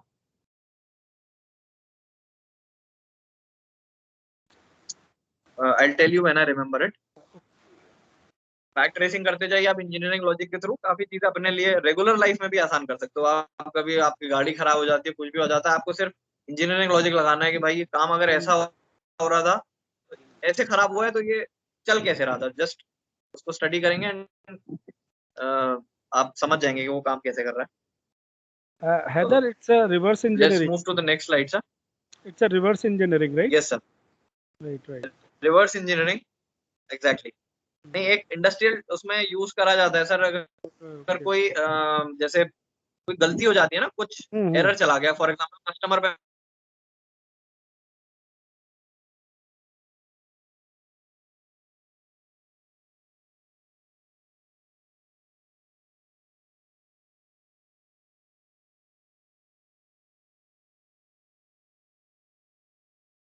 हमने कोई फाउल पार्ट भेज दिया, तो हम Audible sir? Yes, you are audible. Your net connectivity is a little bit. Am Oh, I now, audible, sir? yeah, you are audible. Okay, I move to next slide. एक एक step, yes या move to the next slide. एक एक step करके हम पीछे आते हैं कि अगर हम चल रहे थे और हम गिर गए तो हम गिरे कैसे, हम Right, right, right. ऊपर देख के चल रहे थे। We now talk about the JH of robot, jishu hozen of robot. सबसे पहला मैं मिग वेल्डिंग रोबोट का जीएच बता रहा हूँ आपको। द चेंज ऑफ टिप और टूल ऑन रेगुलर इंटरवल, जो भी हमारा आगे फॉर एग्जांपल स्पॉट वेल्डिंग है तो आगे टिप, उसके भी आगे टिप रहते हैं बट छोटे टिप होते हैं उसमें। टिप चेंज करना है, नोजल क्लीन करना है। नोजल का जैसे मैंने आपको बताया यूज की शील्डिंग के लिए यूज आता है। और नोजल जेल लगाना है। वो जेल में जब वेल्डिंग होती है तो आप देख रहे थे कि स्पैटर्स निकल रहे हैं, बहुत ज्यादा मिग वेल्डिंग हो रही है तो स्पैटर्स निकल रहे हैं।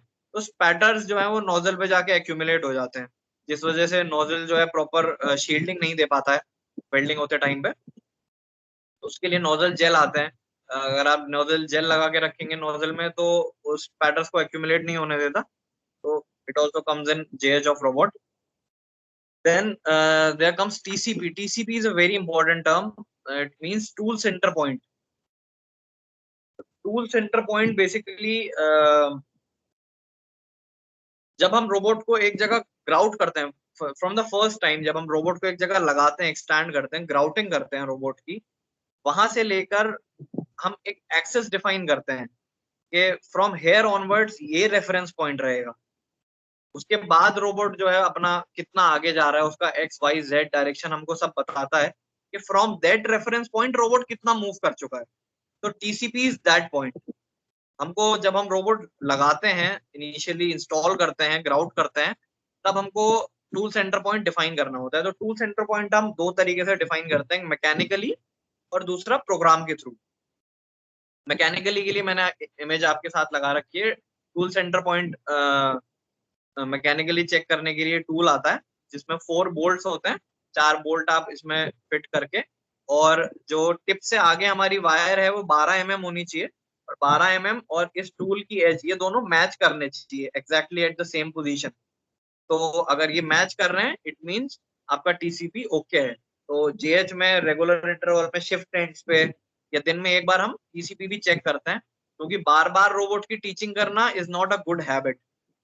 रोबोट एक बार टीच हो गया तो वो गलती नहीं करेगा। अगर वो गलती कर रहा है, वेल्डिंग शिफ्ट हो रही है या पार्ट खराब हो रहा है, दैट मीन्स या तो टीसीपी वगैरह रोबोट की हिल गई है या फिर जॉब में कोई प्रॉब्लम है। तो बेटर आप रोबोट को टीच करने से बेटर आप जॉब करेक्ट करो। उसके बाद आता है program TCP. It is also very vast topic, और इसके लिए पर्टिकुलरली एक प्रॉपर ट्रेनिंग की रिक्वायरमेंट रहती है कि आप 6 पॉइंट टीसीपी कैसे करते हैं। मैं आपको एक बेसिक नॉलेज दे देता हूँ कि 6 अलग अलग पॉइंट्स पे हम रोबोट की वैल्यू को जो है वो सेव करते हैं।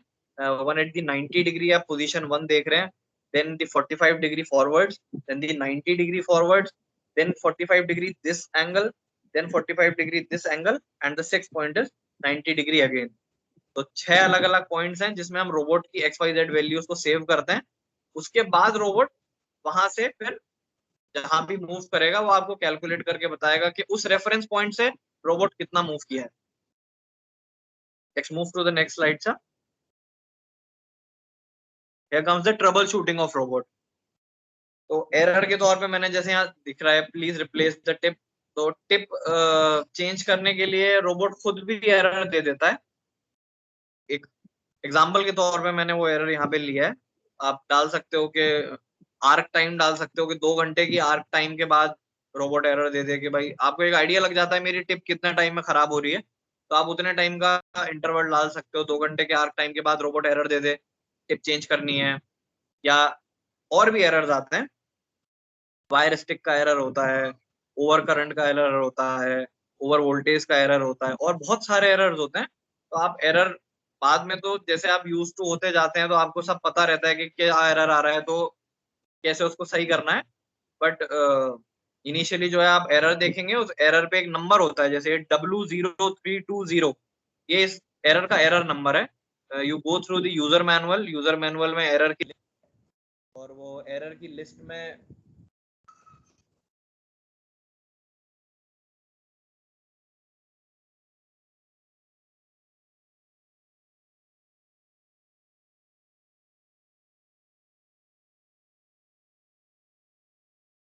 एरर की लिस्ट है, तो एरर की लिस्ट में आप चेक कर सकते हो, उसके आगे उसकी रेमेडी लिखी हुई होती है कि अगर ये एरर आ रहा है तो हमको ये ऐसे सॉर्ट आउट करना है, ये एरर आ रहा है तो ऐसे सॉर्ट आउट करना है। और अगर किसी तरीके से सॉर्ट आउट ना हो तो वो अपना एक देसी तरीका होता है कि बंद करो और खोल दो, तो करेक्ट करेक्ट, रीबूट कर दीजिए। Reboot right. कर दो उसको। वो एक एक मिनट। बेस्ट ऑप्शन है, मतलब बहुत सारे उसमें तो यूजर मैनुअल में ही यही ऑप्शन लिखा हुआ होता है, you just switch on switch off and then switch on the controller, robot, power source, अलग अलग जिसके जिसका भी एरर है वो मैं तो ऐसे कर सकते हैं। Please move to the next slide sir. Yes, the teaching of robot. Teaching is a very important part. आप एक बने बनाए प्रोग्राम को कैसे टीच करेंगे। प्रोग्राम तो बना दिया, किसी और ने बनाया या आपने खुद बनाया है, अब वो प्रोग्राम थोड़ा सा शिफ्ट हो गया है या जॉब चेंज हो गई है, जॉब में कोई ब्रैकेट ऐड करना है, वहां वेल्डिंग ऐड करनी है या व्हाट ऐड करना है, तो टीचिंग आप कैसे करते हैं। जैसे आप दिख रहा है यहाँ पे एक इंजीनियर्स, ये एक जॉब है। फॉर एग्जाम्पल एक पाइप है, उसके ऊपर एक पाइप है और मेरे को यहाँ वेल्डिंग मारनी है, तो मैं 15 mm वायर के साथ रोबोट को उस जॉइंट पर लेकर आऊंगा बिल्कुल, और कोशिश करूंगा कि एंगल जो है मेरा 45 डिग्रीज रहे। For example this is a joint, तो मेरा रोबोट का जो एंगल है इसके बीचों बीच यहाँ आना चाहिए, दिस वे। यहाँ 45 डिग्रीज पे मैं 15 mm वायर के साथ टीच, यहाँ पे वेल्डिंग नहीं मारेगा रोबोट, अभी आप खाली टीच करा रहे हो उसको। तो यहाँ एक पॉइंट सेव किया, उसके बाद 10 mm आगे मूव किया, वहां पॉइंट सेव किया, फिर आगे मूव किया, वहां पॉइंट सेव किया। जैसे यहाँ पे गोल पाइप है तो राउंड वेल्डिंग मार सकता हूँ मैं, अलग अलग पॉइंट सेव करके 10-12 पॉइंट मैं सेव करूंगा, और उसके बाद उसको रन करके देखूंगा कि ठीक जा रहा है मेरा रोबोट या नहीं जा रहा है। देन मैं उसको ड्राई रन में करके देखूंगा, देन उसको ऑटो में चलाऊंगा कि टीचिंग ठीक हुई है या नहीं। टीचिंग में और भी बहुत सारी चीजें आती हैं, जैसे पैरामीटर्स, पैरामीटर आप चेंज करते हो, पैरामीटर आप डालते हो। Next, move to the next slide sir. Teach pendant का बेसिक नॉलेज मैंने आपको बताया था कि किस बटन से क्या क्या होता है। हमारा रोबोट का प्रोग्राम कैसा दिखता है, वो डायलॉग बॉक्सेस भी यहाँ दिख रहे हैं, तो मैं आपको बता देता हूँ। ये जो लेफ्ट हैंड साइड पे आपको ये एक्स वाई वाई एक्स और ये सब दिख रहा है, ये रोबोट को अलग अलग एक्सेस में मूव कराने के लिए बटन है। ये बटन आप यहाँ से प्रेस करोगे, फॉर एग्जांपल वाई वाला मैंने बटन प्रूफ किया और फिर जॉग से आगे बढ़ाया पीछे हुआ, तो वाई एक्सेस में रोबोट मेरा आगे और पीछे जाएगा। सेम एज इन एक्स में, सेम एज इन जेड में, और एंगल बनाने के लिए भी अलग बटन होते हैं। ये एक प्रोग्राम दिख रहा है मेरा सर, थोड़ा सा जूम अगर उस इमेज को कर पाए तो।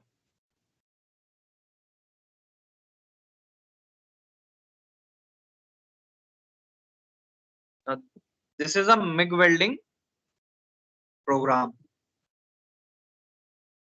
इसमें मेरा सबसे Is it visible? Zoom?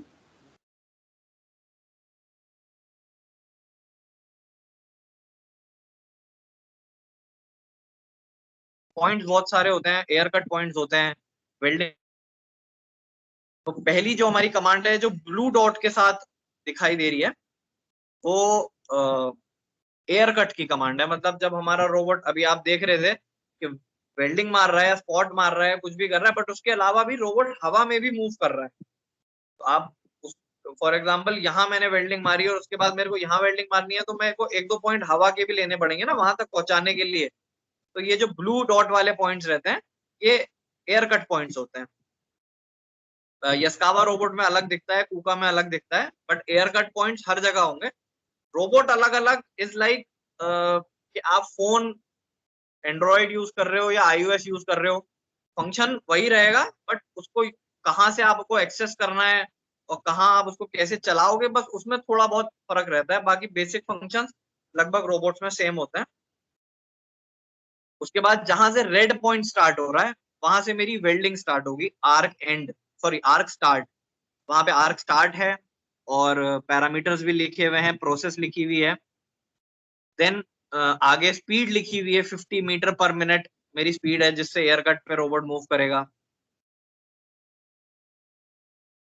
उसके बाद प्रोसेस नंबर 1 है, यहाँ पे पैरामीटर्स तो नहीं दिख रहे हैं। प्रोसेस 1 में मैंने पैरामीटर सेव कर रखे होंगे कि करंट इतना रखना है, वोल्टेज इतना रखना है, वायर स्पीड इतनी रखनी है, गैस फ्लो इतना रखना है, तो सारी चीजें मैं पैरामीटर्स में डालता हूँ, उसके हिसाब से मेरी वेल्डिंग रिजल्ट्स निकल के आते हैं।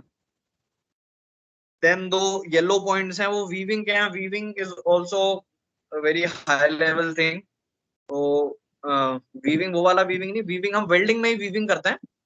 अगर दो मटेरियल में गैप ज्यादा है, फॉर एग्जांपल मेरे को इन दोनों को वेल्ड करना है और इनके बीच में 3-4 mm का गैप है बीच में, तो अगर मैं नॉर्मल मिग वेल्ड मारूंगा तो वो अंदर ही भर जाएगा या फट जाएगा, अच्छी वेल्डिंग नहीं आएगी। तो I do the weld weaving, मतलब फ्रीक्वेंसी हाई होती है, रोबोट ऐसे ऐसे ऐसे ऐसे ऐसे ऐसे मूव करेगा, तो वो वेल्डिंग को भरता हुआ चलता है पूरा। तो वीविंग के पैरामीटर्स अलग होते हैं, वो आप जब प्रैक्टिकली करोगे तो आपको थोड़ा पता चलेगा। Next, move to the next slide sir. इसमें जैसा मैंने लिख रखा है कि एयर कट पॉइंट्स होते हैं, वेल्ड पॉइंट्स होते हैं, आर्क स्टार्ट और एंड की कमांड्स होती हैं, मूव कमांड्स होती हैं, जंप कमांड्स होती हैं। जंप कमांड्स, फॉर एग्जांपल एक फिक्सचर है मेरा, फिक्सचर से बीच में से कुछ एरिया मेरे को जंप कराना है, मेरे को अब वहां वेल्डिंग नहीं मारनी, कुछ ब्रैकेट हट गए फॉर एग्जांपल, या मेरा मॉडल चेंज हुआ या कुछ भी हुआ, उसमें वो ब्रैकेट पे मेरे को वेल्डिंग नहीं मारनी है, तो अब मैं परमानेंटली उसको डिलीट तो करूंगा नहीं, क्योंकि हो सकता है मेरे को रीयूज करना पड़ जाए आने वाले टाइम में, वीक में, मंथ में, तो I will not delete it. मैं जंप की कमांड डालूंगा फ्रॉम दिस पॉइंट, और बीच में जो पूरा एरिया है उसको जंप करा के सीधे लेबल यहाँ रख दूंगा, तो वो पूरा उतना जो पोर्शन है वहां पे रोबोट जाएगा ही नहीं, उतनी सारी कमांड्स को रोबोट स्किप कर देगा, डायरेक्टली वहां पहुंचेगा जहां मैंने लेबल डाला है। वो भी एक हाई लेवल चीज है, आप करोगे टीचिंग वगैरह तो बेटर समझ में आएगा वो। स्पेशल कमांड्स होती हैं, स्पेशल कमांड बहुत सारी होती हैं टू इम्प्रूव द क्वालिटी, और रोबोट बार बार एरर ना दे, तेज काम करे, फ्लाइंग स्टार्ट वगैरह, बहुत सारी स्पेशल कमांड है। Please move to the next slide sir. This is a video sir, ये टीचिंग का वीडियो है, इसमें थोड़ा सा आपको पता चलेगा कि अलग अलग एक्सेस कैसे मूव करते हैं। You can play the video sir. Wait, I'm playing, I'm sharing the video, right? या Is it visible now? Yes sir. I'm playing.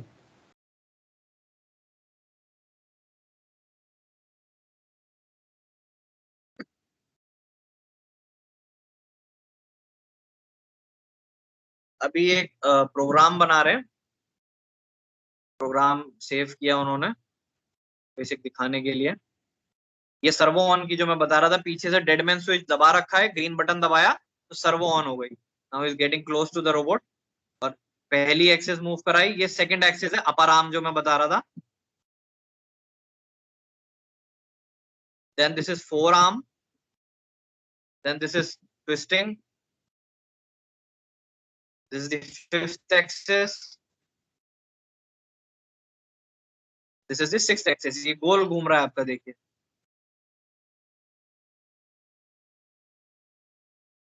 ये सारी छह की छह एक्सेस आपने देखा कि basic, this is the first, this is the second, फिर उसके ऊपर से forearm, then rotation, then rotation, then तीनों आगे लास्ट की तीनों रोटेशन में एक्सेस करती हैं। वो भी आप Very nice. फिजिकली जब जॉब करेंगे तो आपको बेटर अंडरस्टैंडिंग आएगी उसकी। Slides are visible now. Sorry sir, yes the slides are visible now. Okay, okay. Now we come to the preventive maintenance of robot. Preventive maintenance robot की जो होता है, वो बेसिकली जो हमारी मेंटेनेंस टीम होती है वो करती है, बट डजंट मीन के मैं प्रोडक्शन का एम्प्लॉय था, मैं प्रोडक्शन में था। आप one of you can go in the maintenance department also.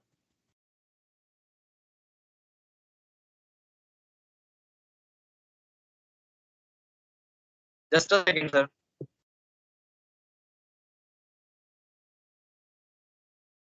Take your time, not an issue.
sir?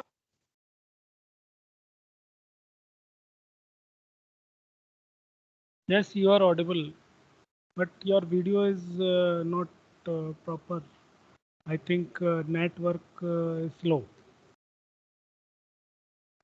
The network issue exactly. Is it better now or it is still hanging? If you close the video, then it's also okay, because I think network issue is there. Yeah, exactly.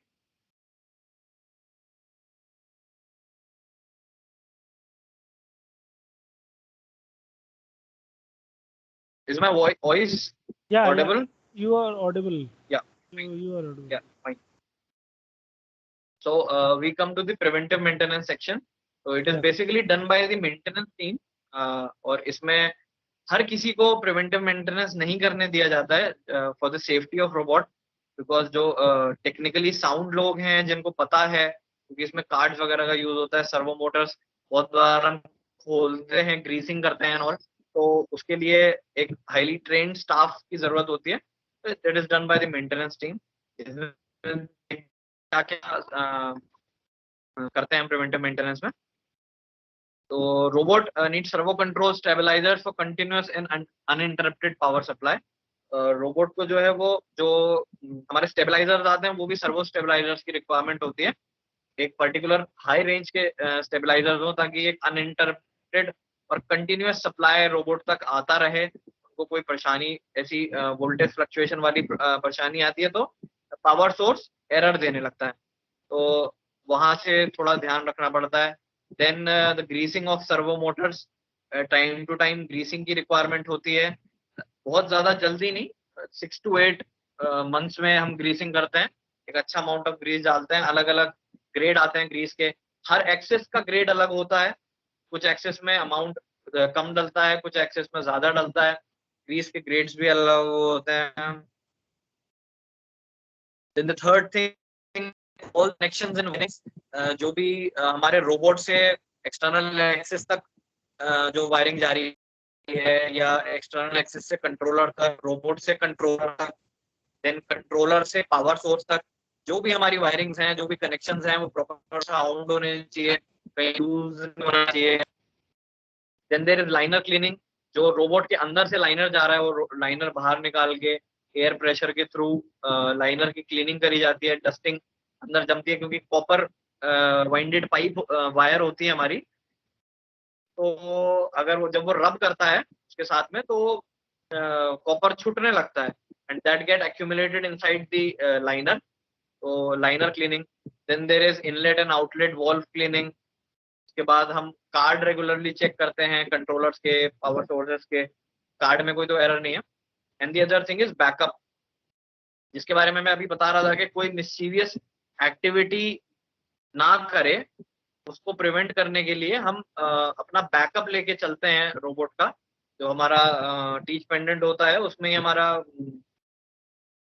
USB का option होता है. USB लगा के हम अपने सारे programme का एक बैकअप ले लेते हैं. जस्ट इन केस कोई कार्ड फ्यूज होता है या कोई एरर आता है या फिर कोई ऐसी एक्टिविटी भी होती है जिससे हमारा रोबोट अपनी मेमोरी लॉस कर गया, तो हम वो अपना बैकअप वापस प्लग इन करके सारे के सारे प्रोग्राम दोबारा डाल सकते हैं. रोबोट की मेमोरी को हम वापस उसको मेमोराइज करा सकते हैं.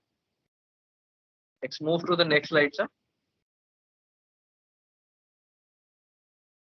Safety of and from the robot. यहाँ पे मैंने नोट डाला हुआ है, robot can be lethal if there safety parameters are bypassed. तो रोबोट की जो लिथैलिटी है वो हम किस बेसिस पे कैलकुलेट कर सकते हैं, वो हम करते हैं कि उनका पेलोड कितना है. फॉर एग्जाम्पल जो मिग वेल्डिंग रोबोट है उनका पेलोड 6 to 8 kgs होता है, मैक्सिमम 10 kg होता है. और वो अगर किसी चीज से फॉर इन केस किसी इंसान से अगर टकरा गए तो हिट करेंगे, इंजरी देंगे नो डाउट, बट उतनी लीदल इंजरी नहीं होगी. थोड़ी चोट लगेगी बट ज्यादा इंजरी नहीं होगी, क्योंकि उनकी 6-8 किलो के फोर्स के बाद उनकी नेक हिल जाती है, मूव कर जाती है, तो रोबोट वहीं रुक जाएगा. बट अगर हम बात करें स्पॉट वेल्डिंग रोबोट्स की, तो स्पॉट वेल्डिंग का पेलोड 100 to 150 kg तक होता है. तो एक मेयर टच भी इंसान के लिए लाइफ थ्रेटनिंग तक हो सकता है. तो उसके लिए हम क्या प्रिकॉशंस यूज करते हैं, जैसे कि यूनिवर्सिटी में भी हमारा रोबोट का एक सेल है, तो सेल के जो डोर होता है, जो बाहर होता है, जैसे आपने वीडियोस में भी देखा कि जो ऑपरेटर था वो बाहर आया, बाहर आके उसने कमांड दिया, तो जहां से एंट्री पॉइंट होता है वहां पे हम फोटो सेंसर लगा देते हैं, ताकि अगर रनिंग कंडीशन में कोई इंसान अगर अंदर जाए तो रोबोट फौरन वहां रुक जाए। But due to work pressures, बहुत बार ऐसा होता है कि प्रोडक्शन हाई करना होता है, लड़के को जब ऑपरेटर को जब जॉब चल रही होती है तब भी अंदर जाना पड़ता है पार्ट उठाने के लिए, या कुछ अलग काम होता है, प्रोडक्शन का हमारे पर प्रेशर रहता है। ऐसे कुछ कंडीशंस में हम ऐसे फोटो सेंसर्स को या कर्टन्स को बाईपास कर देते हैं। बट ऐसा नहीं होना चाहिए कभी भी, क्योंकि एक्सीडेंट कब होता है ये किसी को पता नहीं होता। एक्सीडेंट प्रोन जगह पे ऐसी बाईपासिंग वाली कंडीशंस नहीं होनी चाहिए। उसके लिए स्ट्रिक्ट प्रोटोकॉल्स कंपनीज फॉलो करती हैं कि किसी भी कंडीशंस में ऐसा ना किया जाए। ये बहुत गलत स्टेप होता है। तो कभी भी काम को जल्दी करने के लिए या करने के लिए हमको सेफ्टी से कॉम्प्रोमाइज नहीं करना चाहिए, कि वो अपनी अंडर काम कर रहे हैं, जो आपके वर्कमैन है, एक इंजीनियर की होती है, तो आप उनके भी ध्यान में रखते हुए ऐसा काम ना करें जिससे किसी की जान को या किसी ऑर्गन को नुकसान हो सके। उसके बाद आते हैं shock sensors activation. Shock sensors होते हैं रोबोट में, जो टच होते ही रोबोट फौरन रुक जाएगा। अगर किसी ने हाथ भी रख दिया रोबोट पे तो रोबोट फौरन रुक जाएगा। बट उस केस में भी जो हमारे स्पॉट वेल्डिंग रोबोट्स हैं या फिर हैंडलिंग रोबोट्स हैं, बड़े रोबोट्स होते हैं, उनका एक मेयर टच भी काफी लीथल हो सकता है। मतलब अगर टच भी कर दिया रोबोट ने तो मतलब ब्लीडिंग वगैरह के लेवल तक की इंजरी दे सकता है वो। उसके बाद आता है यूज ऑफ पीपीईज, की पर्सनल प्रोटेक्टिव इक्विपमेंट्स पहनना बहुत जरूरी है। आप चाहे कोई भी काम कर रहे हो, चाहे वेल्डिंग रिलेटेड हो, चाहे पेंटिंग हो, कैसा भी हो, आपको प्रॉपर चश्मा, हेलमेट एंड हाथ में ग्लव्स वगैरह प्रॉपर पीपी पहन के ही आप वर्क जोन में जाएं। जो शॉप फ्लोर कहलाता है, आपका जो वर्क जोन होता है वो शॉप फ्लोर कहलाता है। तो ऐसा रूल होता है कि जब आप शॉप फ्लोर पे उतर रहे हैं तो एज एन इंजीनियर आपको आपके वर्कमैन फॉलो करते हैं। तो अगर आप नहीं पहनोगे तो वर्कमैन का नहीं पहनना उसके लिए खतरनाक साबित हो सकता है, इसलिए आपको भी पहनना चाहिए। Then there is emergency push buttons. Robot के अंदर बाहर सेल में आसपास हर जगह इमरजेंसी पुश बटन्स हो, जो कि इजीली अगर किसी के चोट लग रही है, इंसान ने देखा तो दूसरा ऑपरेटर तुरंत भाग के पकड़ के जो है वो इमरजेंसी दबा दे और वो रुक जाए। This was the last slide. यहाँ try to open my camera if it is it working now sir, is it working fine? The PPT is over. Yeah, अगर किसी के कोई you क्वेश्चन are है, visible. You are visible. is there any question from any of the students? We'll encourage it. Yeah, Mohammad Faisal Mohammad wants to Faisal. ask something. Yeah. Mohammad Faisal, unmute yourself and ask. Good afternoon, sir.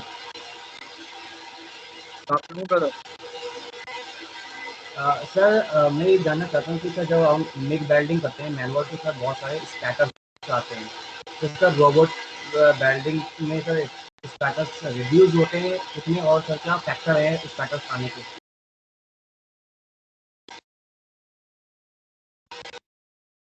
आपकी आवाज थोड़ी cut रही है Faizal. MiG welding करते हैं, स्पैटर्स आते हैं, उसके बाद नहीं समझ पाया मैं।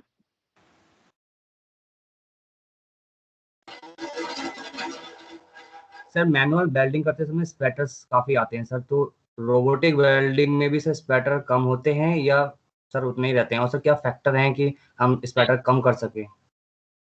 Very good question Faisal, it is a very good question. Manual welding में स्पैटर्स ज्यादा आते हैं, it is true, because manual welding के जो पैरामीटर्स हैं, वो जो हमारा वर्कमैन होता है ना, जो हमारा वेल्डर होता है, अपनी जॉब को जल्दी करने के लिए वो पैरामीटर्स अपने हिसाब से छेड़ लेता है। तो ज्यादा हाई स्पीड करंट पे अगर हम वेल्डिंग मारेंगे तो जितना ज्यादा करंट होता है उतना ज्यादा वायर फीड होती है उतनी स्पीड से, और जितनी ज्यादा वायर फीड स्पीड से होगी उतनी तेजी से अगर बर्न नहीं हो रही है हमारे वोल्टेज उतने हाई नहीं है और हमारा हाथ उतनी तेज नहीं चल रहा है कि उतनी स्पीड से वो वायर बर्न भी हो जाए, तो वो स्पैटर के फॉर्म में वापस निकलता है बाहर। वेल्डिंग की अगर आपको वीडियोस मिले, शायद यूट्यूब वगैरह पे भी मिल जाएंगी, तो आप मिग वेल्डिंग की वीडियो देखना, तब आपको समझ में आएगा कि कैसे स्पैटर जनरेट होता है। उसके लिए रोबोटिक्स में बहुत नेक्स्ट लेवल तक का अब जो रिवॉल्यूशन है वो आ चुका है। जीरो स्पैटर वेल्डिंग भी हम रोबोट्स के थ्रू कर सकते हैं। जैसे कि अभी गगन सर और मैं डिस्कस कर रहे थे सर, दसॉल्ट कंपनी का बता रहे थे, एंड फ्रोनियस, ऐसी कंपनीज हैं जो पावर सोर्सेज ऐसी लेके आ रही हैं that controls the wave form of the current. जो करंट की वेव फॉर्म है उसको कंट्रोल करती है, मतलब जितना current at the point of time robot को चाहिए उतना ही दिया जाएगा। ऐसा नहीं है कि एक बार करंट वहां से जनरेट हो गया तो रोबोट को करंट कम चाहिए था, बट वो वहां से साइकिल एज इट इज, जो हमारी साइनसोइडल साइकिल होती है, वो sinusoidal cycle as it is चलेगी, ऐसे नहीं चलेगी। वो मतलब माइक्रो सेकेंड्स में करंट की जो वेव फॉर्म है उसको कंट्रोल करती है। उसकी वजह से जो हमारा स्पैटर है वो कम बनने लगता है। प्लस जो हम मैग से मिग पे आए थे उसका भी रीजन स्पैटर्स ही था। मैग वेल्डिंग जो होती है, जो हमारी CO2 वेल्डिंग होती है, उसमें स्पैटर्स बहुत ज्यादा आते हैं as compare to the MIG welding section. MIG welding में स्पैटर्स कम आते हैं, और जैसे आप मिग वेल्डिंग में इनर्ट गैसेस का प्रोपोर्शन आप जैसे जैसे बढ़ाते रहोगे वैसे वैसे आपका स्पैटर कम होता जाएगा। तो बेटर पावर सोर्सेज और अच्छी इनर्ट गैसेस के साथ में आप ऑलमोस्ट जीरो स्पैटर वेल्डिंग भी कर सकते हैं। जो मैं आपको अभी बता रहा था कि I got an opportunity to meet the MD of Panasonic systems. So there was a seminar in Gurgaon and it was based on high precision arc welding in India. तो वो पूरा का पूरा जो सेमिनार था वो इन्हीं चीजों के ऊपर था कि वेल्डिंग में आने वाली जो प्रॉब्लम्स हैं उनको खत्म करने के लिए अलग अलग कंपनीज जो हैं वो क्या क्या इनिशिएटिव ले रही हैं। तो we got an opportunity to go to the Maruti Suzuki plant in Gurgaon, and Panasonic session लिया था जहाँ पे बिल्कुल स्पैटर फ्री वेल्डिंग जो है वो हमने वहाँ पे एक देखी थी कि वहाँ पे जो वेल्डिंग थी वो बिल्कुल स्पैटर फ्री थी।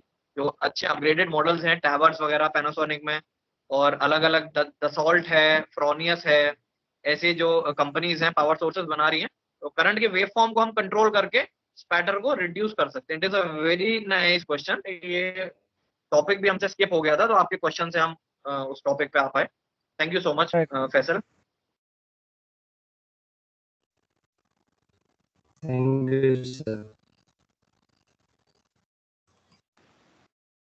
Now I request Gagan sir, please, we can say a few words about this, as I think everything is clear and very.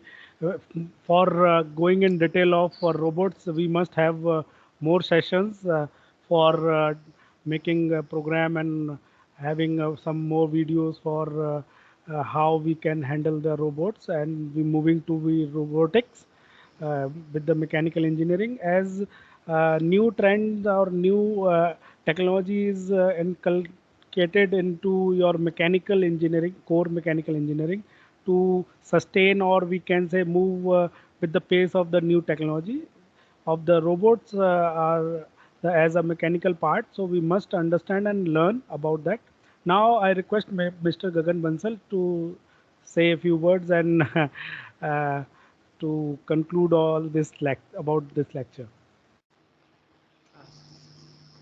First of all, I'm very, very happy that it seems that you have an experience of say 5 years or something. वो the way you are narrating वो दिख रहा है कि the transformation from the student life to professional life, very, very well explained. The topics are being covered very effectively. I think those who are patiently with us since the beginning of this session might have learned many new things. In fact, I have learned many new things. That was great at my part.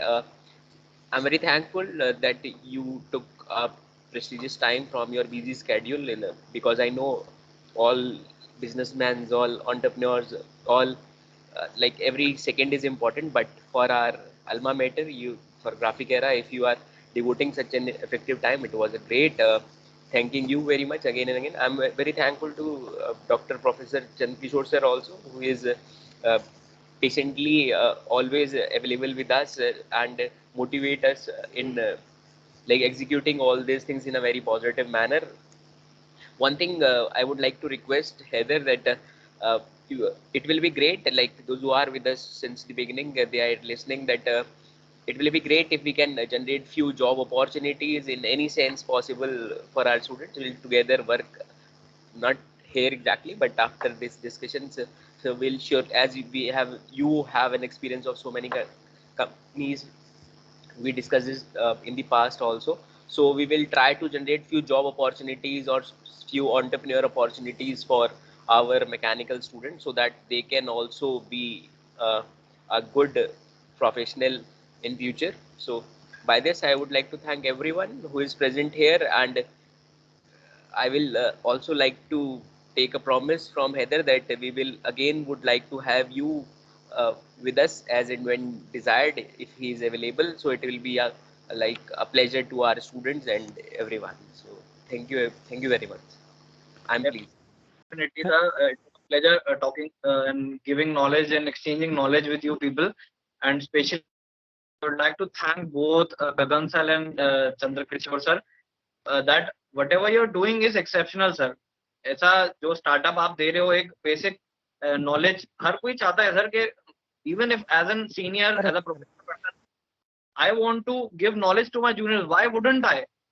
Knowledge अपने पास रखने से it will be कोई मेरा कोई भला नहीं होने वाला. I will definitely give knowledge to my juniors. अगर उनके किसी काम आएगा तो I will be definitely present in future also whenever you like. और हम अलग अलग टॉपिक्स पे बात कर सकते हैं. We can talk about TPM and FMEA and whatever you like. And जरूर सर, बहुत अच्छा platform. that you are very you're very Heather, not getting the word. Heather, I want to just sorry for interrupt. It's your experience. You are speaking for more than 1.5 hour, right? More than just near about 2 hours. Your experience and all the knowledge is flowing out. Still, it is not the giving full things. That's why we need more lectures, or we can say more Definitely, connectivity with you. So. definitely sir. With this, I thank on behalf of Graphic Era deemed to be University and Department of Mechanical Engineering, and from our HODs, HOD sir, and from our faculties. Thank you for giving your time, and we looking forward for more lectures to guide our your juniors and our students. Thanks once again. Thank And with this, I'm just not closing, or just I'm not ending this lecture. I'm just giving a break for that. So we'll move to next step for the expert talk from your alumni. Thank you, Heather. Definitely. So we are Thank you now. so much, sir. Thank you for the opportunity. Okay, okay. Thank Bye, you. everyone. Okay, bye, sir.